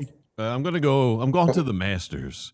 Russell Henley. Oh, Russell Henley versus Sun Jae Im. I'm going Russell Henry. All right, Russell Henley Honor of- over Sun Jae Im. Im. Oh, right, Im. you got to put a note on that, Anthony, for Monday. But is that a wait? No, that's today. round That's 1? today. That's today. Okay. In honor is Don Henley it's in honor of Don Henley, Russell Henley, because of Will Hung. Is that kind of we're doing that kind of theme? There you You go. can't lose, right? I'm I high should on bet that. Henley. I picked him to win and come in the top 5. All right, Brain. Really? All right. I got Bailey Ober, Minnesota Twins. Last 20 starts, he's averaging 6.7 strikeouts. They make it 4.5. I'm going over 4.5. 15 and 5. Who's he Not the got? best matchup against a tough Kansas City team. Bailey Ober, over 4.5 strikeouts. Okay. I'm going to go Hideki Matsuyama over Bryson DeChambeau today. Matsuyama over DeChambeau. Yep. All right. All right. Oh, Frazier doesn't like that selection. It's okay. He's a golf He's a expert. DeChambeau guy. I can tell. I like He's a Bryson. golf- Yeah, he's a Bryson guy. By the way, Frazier 2-0 on his soccer selections. He's good on soccer. in the Champions League He's elite. yesterday. He's elite on soccer. All right, Brain. I'm always going to love Bryson DeChambeau. Remember the pandemic, guys, when he came back and he was hitting the ball like 100 yards farther than everyone else. You guys remember that? Yeah. Literally, golf, my career record, and I stopped doing it because it was just too expensive of a habit. I always try to pick the winner, and my guys would come in second every single tournament. With Bryson DeChambeau, I'm like, I'm going. No one was giving him any respect. I was betting him 30-1, 40-1, 35-1 to win the U.S. Open. That was one of my biggest bets of my life, and he won. So I'm always going to love Bryson DeChambeau. That was one of my biggest hits ever. Was that just because of that guy. 6-figure collection? Oh yeah, well, yeah, it was very good. It was very good. Wow. It was very good. That was a good one. What? Like, That does was a it good start with a 3? It was over that even. Wow. But yeah, it was very good. I went pretty close to that. Yeah. Wow. Yeah, that was one of my Damn, that's biggest ones. that's a score.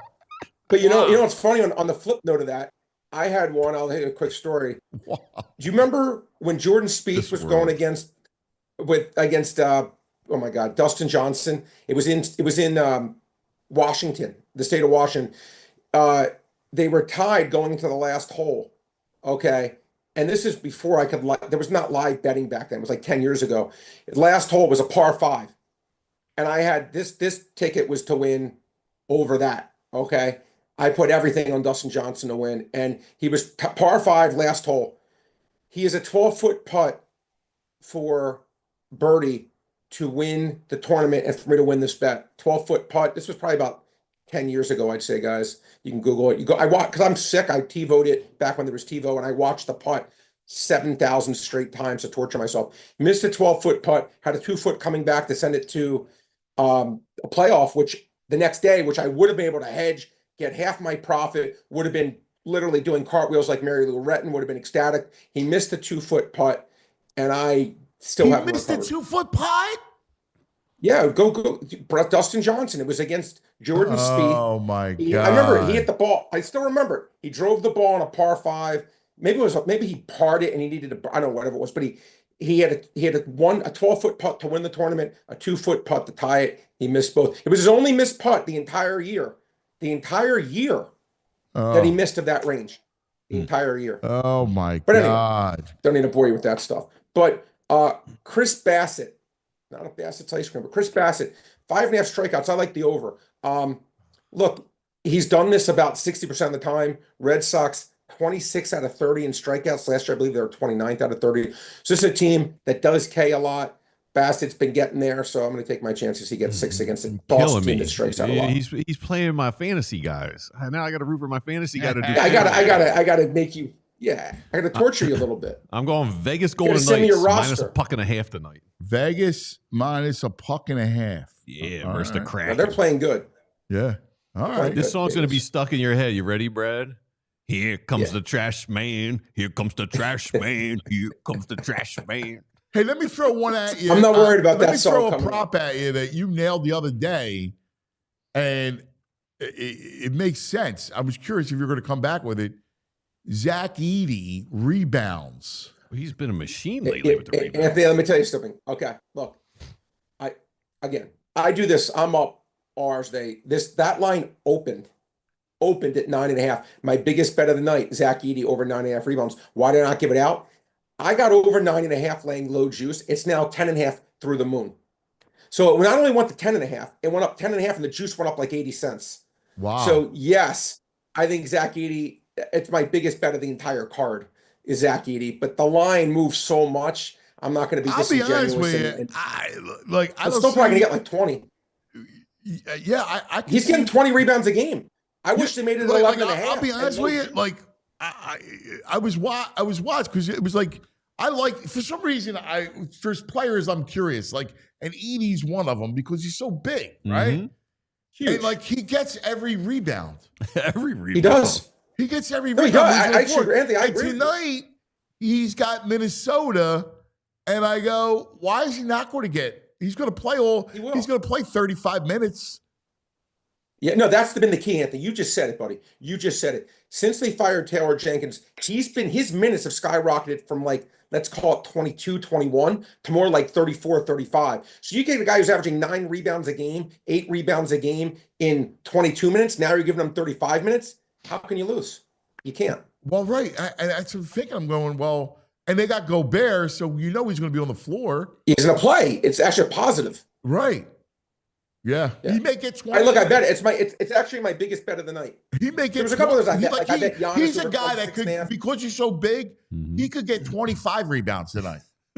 Anthony, he's been getting that every night now. Since he's been actually averaging about 18 rebounds a game since forgetting I know. 10, I like he's been getting weird double. stats. So I like, and Edie's a guy I look at. So that's interesting. If you could get lower juice, for sure, but it's very high juice right now. But yeah, I absolutely think he goes over even 10. Again, I think he could have that at halftime. Him at 12 and a half rebounds is minus 139. Wow. 12 and a half. For Edie? Yeah. For Edie or no, Gobert? he's plus 106. No, I'm looking at Gobert. Yeah, you're right. Okay. Zach Edie 10 plus is minus 186. Oh, okay. What's 10 and a half? All right, Brain. 10 and over 186. Great stuff. Thank you, buddy. All right, well, I know you got Kevin coming up. I'll let you guys roll. Yeah. But I do like Zach Edie. All right. Good stuff. The Brain versus Trash Man in the contest. I'm glad he didn't do as well either. All right, we're going to do some our visit with our friends in a moment. But first, he's here. We miss him. Yeah. He's been on a world traveling trip. Have I missed him? All right. It's been probably since the Super Bowl. Let's bring back our dear friend, our hometown hero, ESPN, ABC, the one, the only, Kevin Negandhi. Kevin! What's up? Oh, he's got a Fanatic, Dude, we miss you. shirt on. How is Italy? So, first off, great to see you, Ant. Great to see you, VG. What's up, Kevin? I've never been to Italy before, and I went to Italy twice in the month of March. Go figure. I know. I'm so excited to hear about the trip. The first trip was for Special Olympics. I hosted the World Games in Turin. Turin is northern part of Italy. Very industrial manufacturing. Kind of reminding me of Torino, but we call it Turin. Well, kind of reminded me of like Detroit manufacturing, big deal in the sense of a little bit harder. And then you have the Italian Alps literally as the backdrop, just an hour away.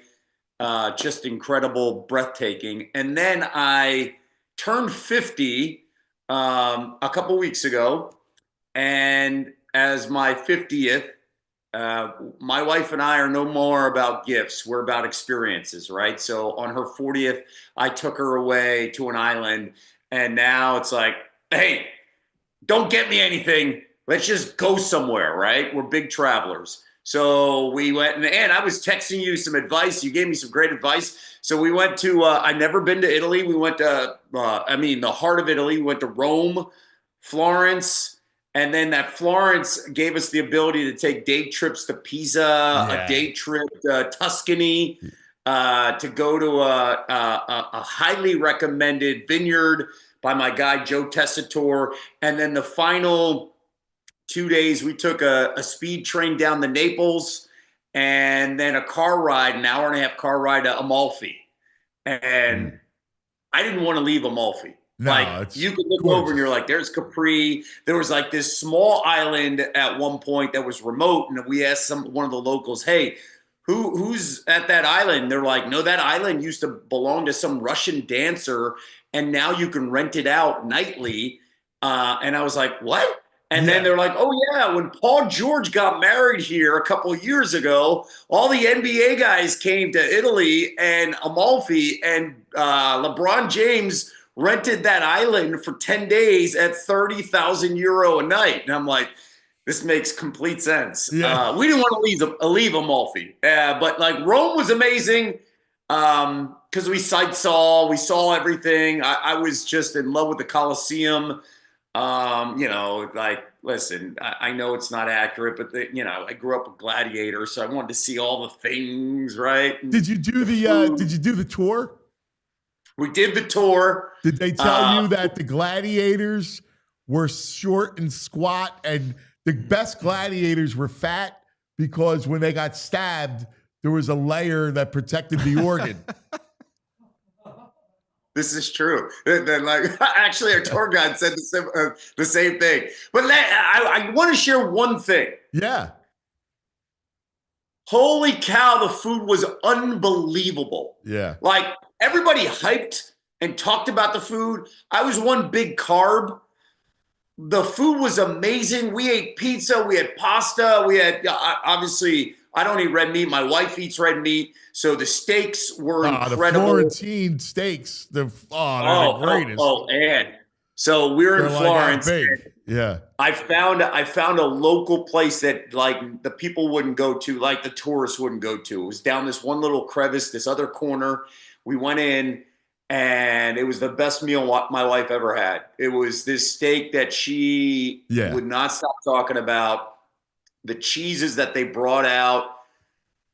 Let me tell you, I know the place to go if you're in Florence. Yeah. And it's not like a tourist trap. Yeah. And I'll never have tiramisu ever again in America. I'm not kidding. I am not kidding. Yes. You know, that's my one place that I know really, really well is Italy, and it's magnificent. And you're right. The reason why, like, if you feel good. Like, first of all, you walk everywhere. Second of all, it's quality, right? So the carbs have a different effect there than here, right? Like, because they're made so well. Like the bread, it's different. It's everything is made fresh. The cheese is fresh. And I think you can get this in a lot of countries. I'm Indian and everything is fresh. You don't store anything in a fridge. Exactly. You go get the food down in the market, and then you can make all the vegetable dishes you want, right? Yes. And the bread you can make all right then and there with the dough. Yeah. So we did all of those things. But there's one thing that I found interesting, like about the first 3 days, we walked a lot, 6-7 miles a day in Rome. We stayed in the heart of Rome. It was amazing, right? The one thing, so I was taking like a leave, my back was killing me 2-3 days in, 2 bottles of wine every night, no hangovers, no sulfites in it. And it was, again, 2 bottles of wine every single night. Did not feel any like next day, I feel awful, right? By the 4th day, I did not have to take any medication anymore in the sense of a leave, right? For relief for my joints. And I did a bunch of research that the extra virgin olive oil from Italy actually helps your joints. And I was like, this is unbelievable. And like, we're not going anywhere else. Every year we're going to go back to Italy and we're going to find another city. So next time we go, we're going to Milan and Venice and Como. And then I'm coming back to Amalfi again. All right. Well, we're going to talk off air because I want to change your life. Please all right. do. I'm going to change your life. And you'll look at Amalfi as though it's Wildwood. You know what wait. You know what was Wildwood? Positano. Because everybody goes there, and I was like, I don't want to go to Positano. Exactly. But like where we stayed in Amalfi. Yeah, I'm going to send you to a place in Puglia that will please tell me that you will go wild over. In fact, and the cool thing was if you're not doing anything in the summer and you got a break, I don't have a break. Okay, I looked at my summer schedule. Holy crap! Right, but here's the cool thing: by going in March, I'm telling everybody this. It was a week before the season starts, as you know. From April to October, it's bananas, especially Jubilee year, right? So we went a week before the season started, so it wasn't nuts. I can only imagine how nuts it's now. Well, that's why I want to send you to the other side. The other side is magical. The other side is true Italy, and it's not. There's no tourists. It's beautiful. Sign me up. Yeah. And sign me up. Yeah. No, we'll talk. Well, I'm going to get you all. We got it. I love it. So what's there's so much to talk about. The draft. Like, first of all, what's your schedule? Like, what are you diving into? So, like the last 2 days I've done NFL draft shows with Kuiper and Yates and Matt Miller and Jordan Reed, breaking down quarterbacks and stuff like that. The week of, I'll be doing Sports Center from Green Bay, Wednesday and Thursday. Listen, I think Thursday is going to be a crazy night. This is my prediction as of right now. All the things I've been hearing. The Patriots were feeling really good a couple weeks ago. The Patriots are really in trouble at 4. When I say in trouble, they're not going to get their guy, because how it's going to play out is I think Cam Ward's going to go 1. I think number 2, it's going to be Travis Hunter. I think number 3 is going to be Abdul Carter. Carter's meeting with the Giants today. Yes. I think he's going to go with the Giants. They're going to get the best player available in the draft. And the Patriots, who already have their quarterback in Drake May, are sitting there saying at 4, whoa, we wanted Carter or Hunter, and now we're not going to get either one. And then it'll be interesting what happens with Shedeur Sanders. So at 4, do the Patriots, I would imagine they pick up the phone, and there's going to be a bunch of teams saying, we're good. We're not going to move up to 4. We think he's going to drop, and that is Shedeur Sanders. So do they take a tackle like Will Campbell, who they need? They need tackles to protect Drake May. I think they probably will, because they won't get any bites. I don't think the Raiders are going to go quarterback because they've got Geno Smith. And you're with me here. Keep an eye on 9 with the Saints and Kellen Moore. Now, Kellen Moore can shape the team the way he wants to. You've got Carl for 1 more year under contract. Don't be surprised if Kellen Moore decides I'm going to take Jackson Dart at 9. Okay, so we're on the same page. All right. I hear a couple things. One, the teams just don't like Shedeur. All right, they don't see it. They don't see him. And Dart. I heard that Dart goes ahead of him. And I totally see Kellen taking Dart. I totally see it. Totally see it. And if he doesn't take Dart, now listen, it gives him a year, because then it gives him a year to transition from what he ran in Lane's offense. And listen, Jackson Dart was a stud at USC and Ole Miss. Some of the tape, sometimes you watch 58 minutes of that Florida game and you're like, whoa, this guy's a top 2 pick. Then you watch the final 2 minutes and you're like, yes, he's a day 3 pick. What are you doing? Yes. Just put on that tape alone. He struggled against LSU as well. But there are moments where you're like, I see it, I get it, I understand it. It's funny, Orlovsky gives Jackson Dart a Jalen Hurts comp. And I was like, that's interesting. He's like, he can run, he could do a bunch of other things. And I was like, I think I think he can throw the football, though. I think he can too. I think he can. I think physicality-wise, he gives him that Jalen Hurts comp. To me, I think Jalen Milroe is more Jalen Hurts, and Milroe needs to go to the right system and play a couple of years by watching and only play in practice and then come in, because I think Hurts had the same thing. You've got to trust throwing to a window. Middle of the field is where you struggle early in your career. You could throw a deep ball. That is Jalen Milroe. That is 100% Jalen Milroe, 100%, right? 100%. So I think Milroe needs to go to the right team and the right quarterback whisperer, and that is the quarterback coach or the OC, or the kid should have went back into the portal. The kid should have stayed. He should have went in the portal. He's not ready. You're right.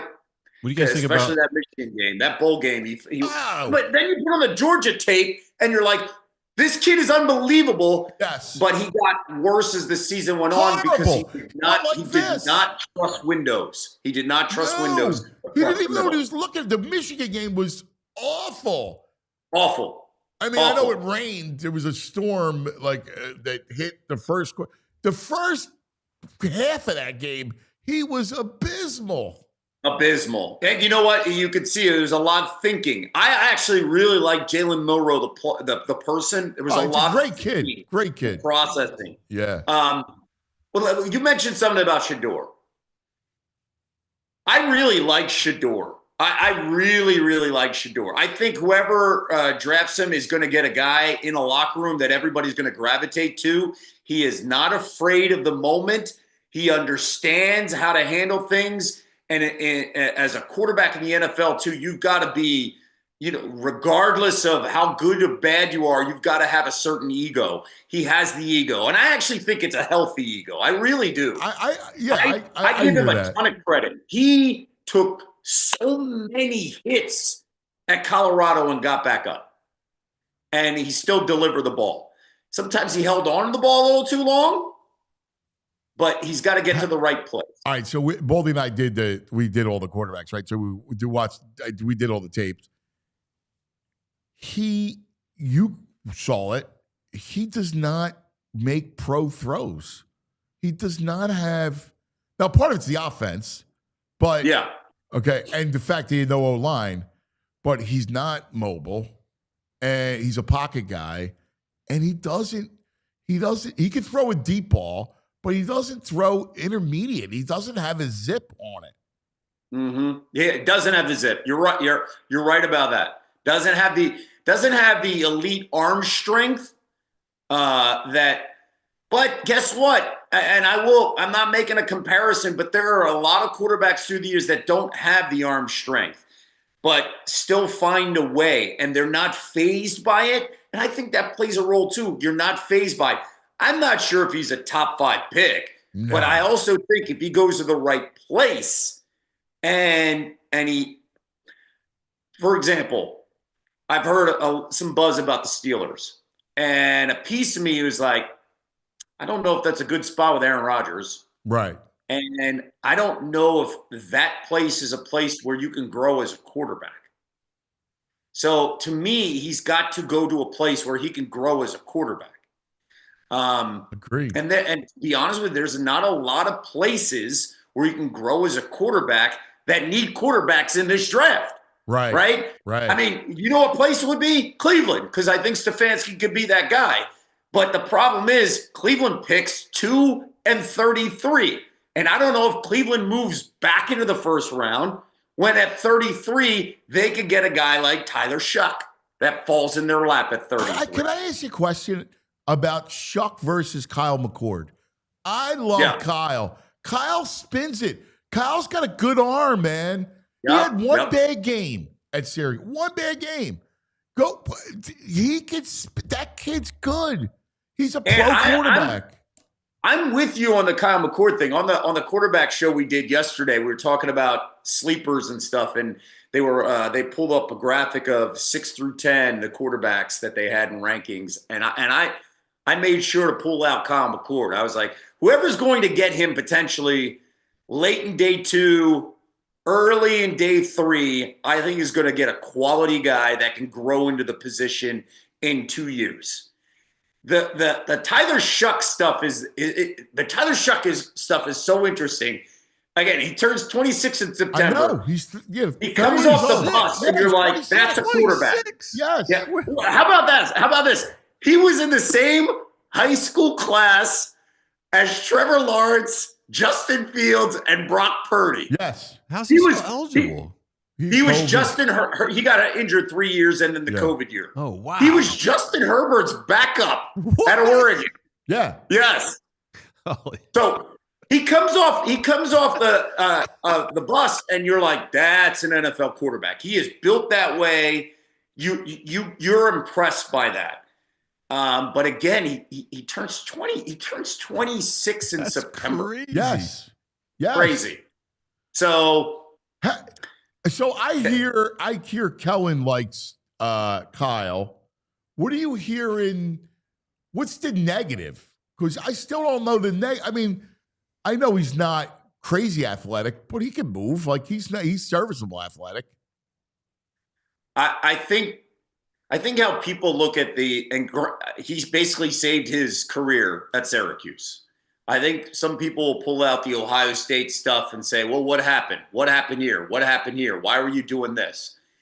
I also think, Ant, you know how NFL teams are.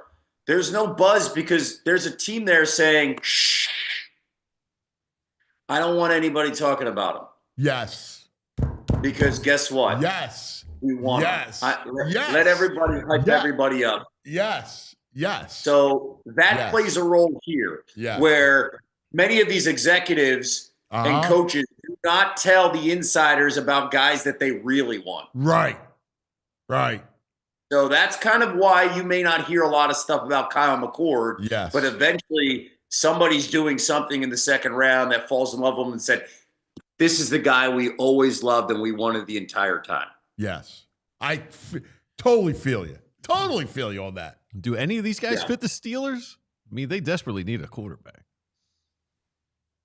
Man, I don't know. I don't know what the Steelers are doing. Like, they're waiting for Aaron Rodgers. They haven't been able to develop a quarterback. I've never been a real big Arthur Smith guy. They talk about running the ball first. What they let Najee walk. I don't know what the Steelers are doing on the offensive side. I know the identity of that team is on defense. I know what you're getting with that defense. I don't think they've figured it out who they are on offense. And then you bring in a quarterback. Let's just say you bring in a quarterback that has to deal with DK Metcalf and George Pickens basically arguing, give me the ball. And then you pay DK.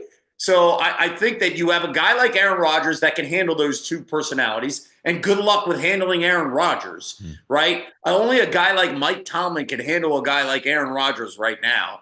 So I don't know what the Steelers' identity is on offense. You can't tell me it's running the football, and they have said that a couple of times. I don't know. I think any rookie quarterback that finds themselves in that environment, it's going to be extremely challenging. That's why I think Shador can handle it, because Shador can handle anything when it comes to big personalities. Agreed. You handle your dad, you can handle anything. Agreed. Right? So, yeah, I think you're spot on with that. Spot on with that. Hey, what do you think of the NCAA? The court case is about the pop, and how do you think it shakes out? Because I know they're talking about a collective cap. Yeah, but that's not going to fly, and there's too much money out there from big brands that want kids. I mean, how do you think it's going to shake out? And it's the wild, wild west. And in the end, the SEC and the Big Ten are going to do what they have to do, no matter what. What I find most compelling about this whole thing over the last developments with the revenue sharing and stuff, you don't think the SEC and the Big Ten, especially what we saw from the SEC this year in basketball, you don't think they're looking around and saying, whoa, whoa, whoa, whoa, whoa, the Big East and all these basketball programs are not allotting their revenue sharing because they don't have football programs, and they're going to give it straight to basketball, and we have to do football and basketball.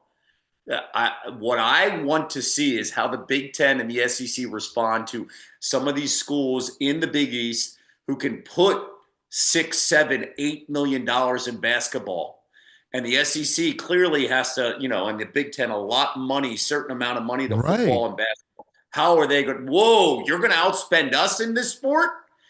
That's what I'm curious about. The stuff that with the house and, eventually. But in the meantime, there's no regulation. And you know what's so funny? It's out in the open. Everything's out in the open right now. But we're also going to go back to the brown bags. You're going to have the public money on what's being passed out. Brown bags are still going to be passed out. Yes. The brown, yes. Especially in that conference. The only difference is going to be it's not going to be a brown bag, but it's going to be a Louis Vuitton bag that's going to be filled with it. Yes. It is the wild, wild west. And for me, it's heartbreaking because what you're seeing is you're just basically seeing the upper class, even in society, the upper class just continuing to advance up and the middle class basically not being able to move up, but going down. Yeah. The upper. Yes. Your analogy's so right. That's what you're seeing. Yeah, your analogy's so spot on. Look at in the tournament. The mid-majors are dead. They're done. They're dead. Yeah, a perfect example. Look at Florida Atlantic. Look what Florida Atlantic had built the last couple of years. And all their guys, all their big players, this guy goes to Michigan. Kid today just committed to Michigan State. We had a kid who was a star at Florida. Like, they're all getting plucked. And you know who's getting crushed in all of this, Ant? High school kids. Yes. Because why would, and Patino's right. I don't blame him. Why would any of these major programs go recruit high school kids unless they're 5-star Cooper flags like Duke has done? Why would they do that when you can get a kid who's 21, more mature? Look what Florida's done. Florida had 0 5-star guys. Houston, 0 5-star guys. What you're going to see at North Carolina football. We don't need to recruit big-time high school players. Let's get the 2nd, 3rd, 4th year guys that are more mature, that are coming to school. Not about them. Now they understand the window. I need to get better. They're more focused. Let's figure it out right now. Right? I'm here for you for a reason. You're so right. Now leads me to JUCOs. All right. Yeah. Because to me, the next big business is JUCO, because JUCO does not count against eligibility. Right. Yep. So why not create elite academies that are now JUCO academies? Either they could be extension of high school, right, where that takes you up to 20 years old, and you have a U20 kind of situation where now guys can recruit out of JUCO.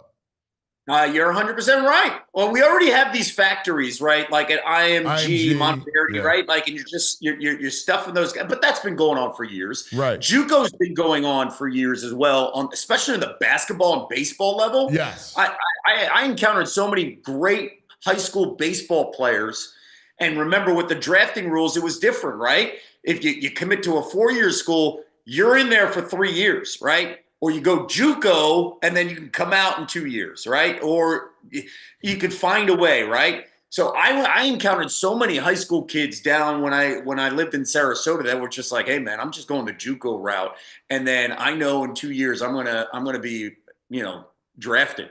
And I was like, that makes sense. So you're right, Ant. Like, JUCOs are gonna thrive. I think they have been quietly thriving. They're going to be publicly thriving more than ever, because especially with baseball, many of these high school kids are going to get squeezed out of all these scholarships. They're reducing the rosters. It's going to be tough for high school kids, man, across the board. I'm already telling kids, especially like when you're planning and looking down, hey, just understand, you're going to probably go to a small school, Division I, Division II. That's fine. That does not dictate where you're going to be eventually. Listen, we celebrated a national championship in our house. My wife's a Florida Gator, all right? And she was there this weekend, and our boys are all locked in. I just used Walter Clayton as a perfect example with my oldest. I said, dude, he started his career at Iona. Look at him right now. Yeah. He's the MOP of the Final Four. Yes. I said, it's not where you start coming out of high school. Yeah. It's where you're going to eventually be after 4 years, and for Tyler Shuck, 7 years. So it plays a role, right? Like, it's not where you get out of high school. It's where you're going to be at 19, 20, 21, 22. Wow. We're in overtime, by the way. OT, baby. It's fascinating with football, because somebody else told me that they're going to start paying kids in high school, all right, to assure that they get them to college. Now, because we're talking about these gaps, when do college programs stash kids? Especially with football. They're doing it already. Man, they're doing it already. I was with a buddy of mine who's got some kids in a program, in Connecticut and Massachusetts. And he's like, Kev, my son's team has 2 8th graders, and one of them's already hearing from Penn State. Another one's already hearing from another major program. And he's like, I think that these schools are all in at these levels now, and then they just bring them along. But guess what? We heard about this while we were growing up. Oh, that kid got a scholarship in 7th grade, sight unseen, or we sent the tape. But what you're seeing it was like 3 or 4 kids, right? And it was like lore.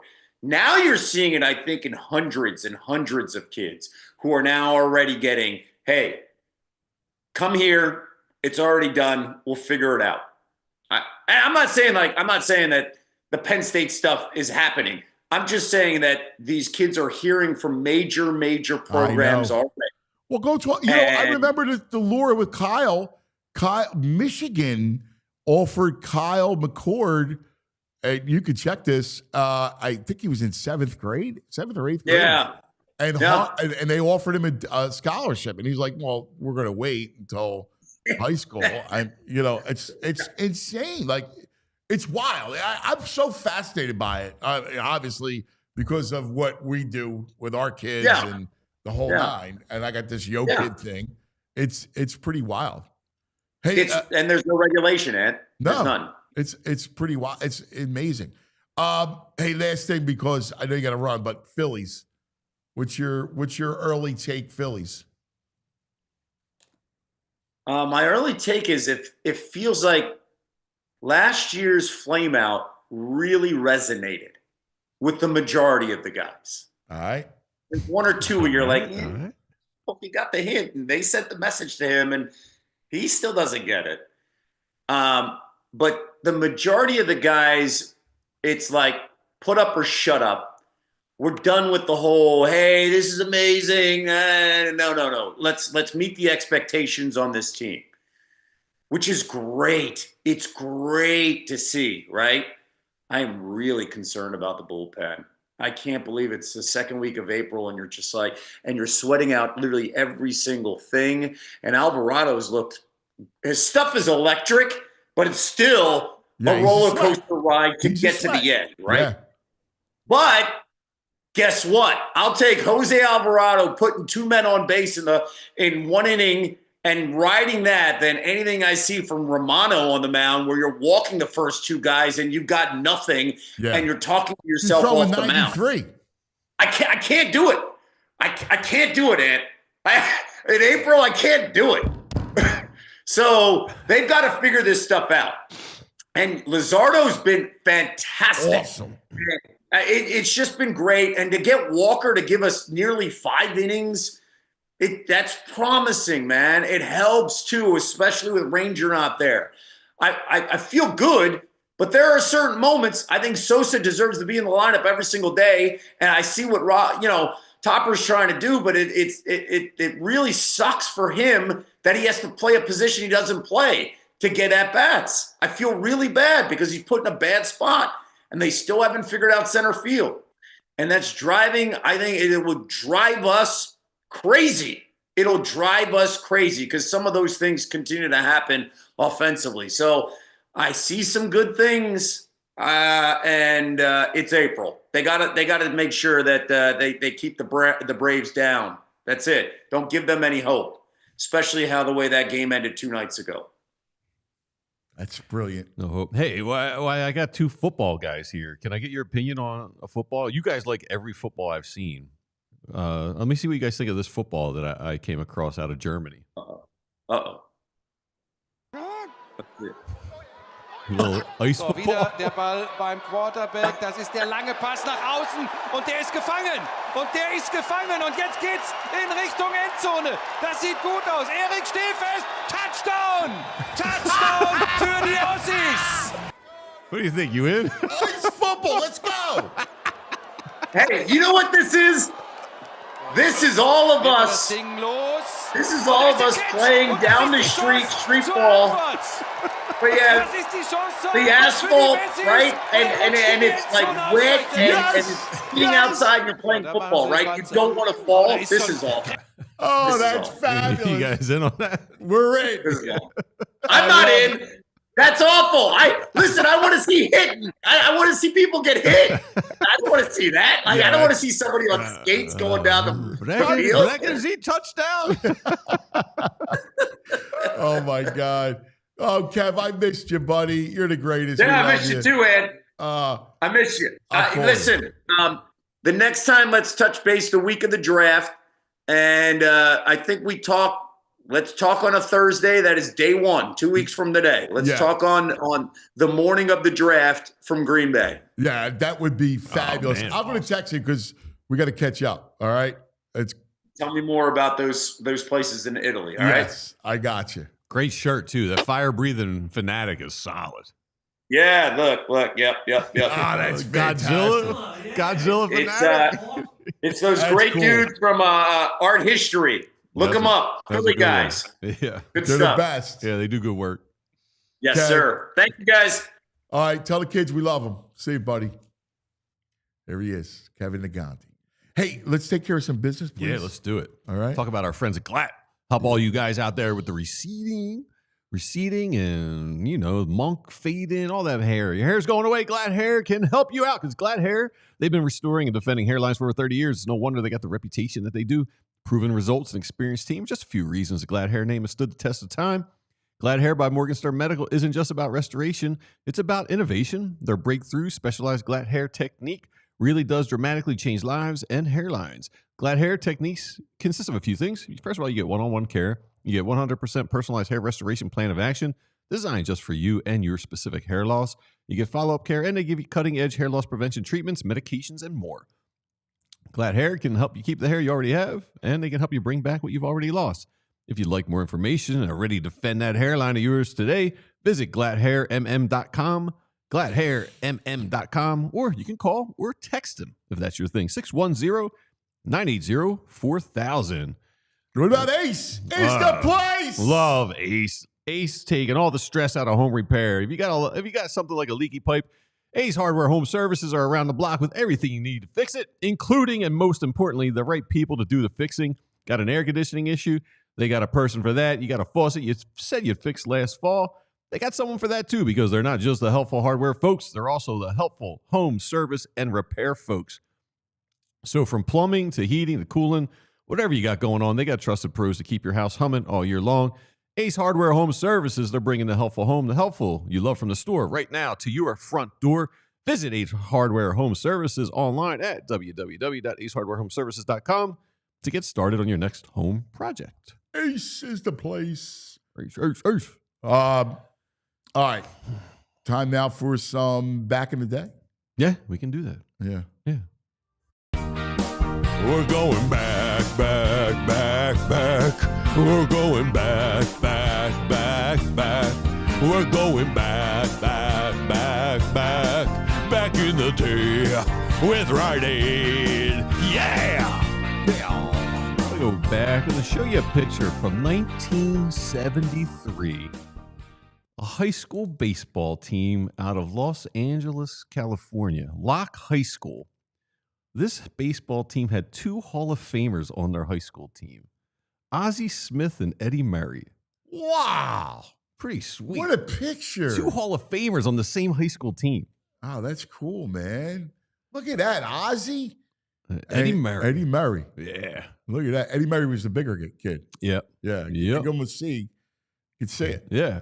Wow, that's pretty cool. That's a great photo. Where'd you find that? That's a great photo. I forget who the matchup was yesterday. Was it Max Fried pitched against someone and they were high school teammates? So MLB did a thing about like who were the best high school teammates ever play together. That's fantastic. And they had they're like the only 2 Hall of Famers ever play on the same high school team. That's very cool. Yeah. Very, very cool. All right. You want to see one more thing, maybe, if we have it? Yeah, I'm down. You got the giveaway. Pat McAfee had a big show in Pittsburgh last night. Variety show. He gave away $2 million. Wow. To one of the people in the stands. It's a little Philly related. Random Moneymaker, give me 20 seats from row N. Somebody will win $2 million. What's the show? He's doing these variety shows like in stadiums now, live. He sold out the arena in Pittsburgh. What seat will win 2? Seat 3. Congratulations! Holy. Wow, he's an Eagle fan. They start booing him. They're booing him because he's an Eagles fan.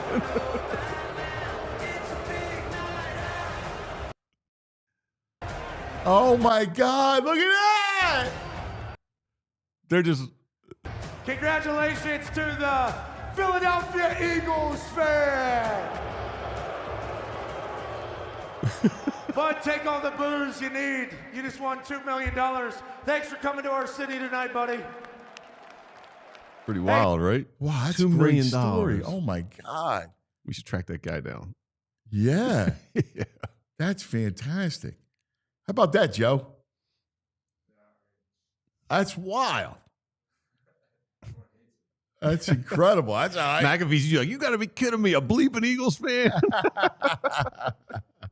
That's awesome. All right. Well, that's going to do it for us today. Everybody have a great day. We got a little Phillies tonight. Luzardo on the mound, so we'll get to watch that. Yes. It should be a good pitcher's duel. Yeah, it'll be good. It'll be good. Great job, Andrew. Great job, Joey. Have a great day, everybody. We love you. See you in the morning. We all silly like the mayor.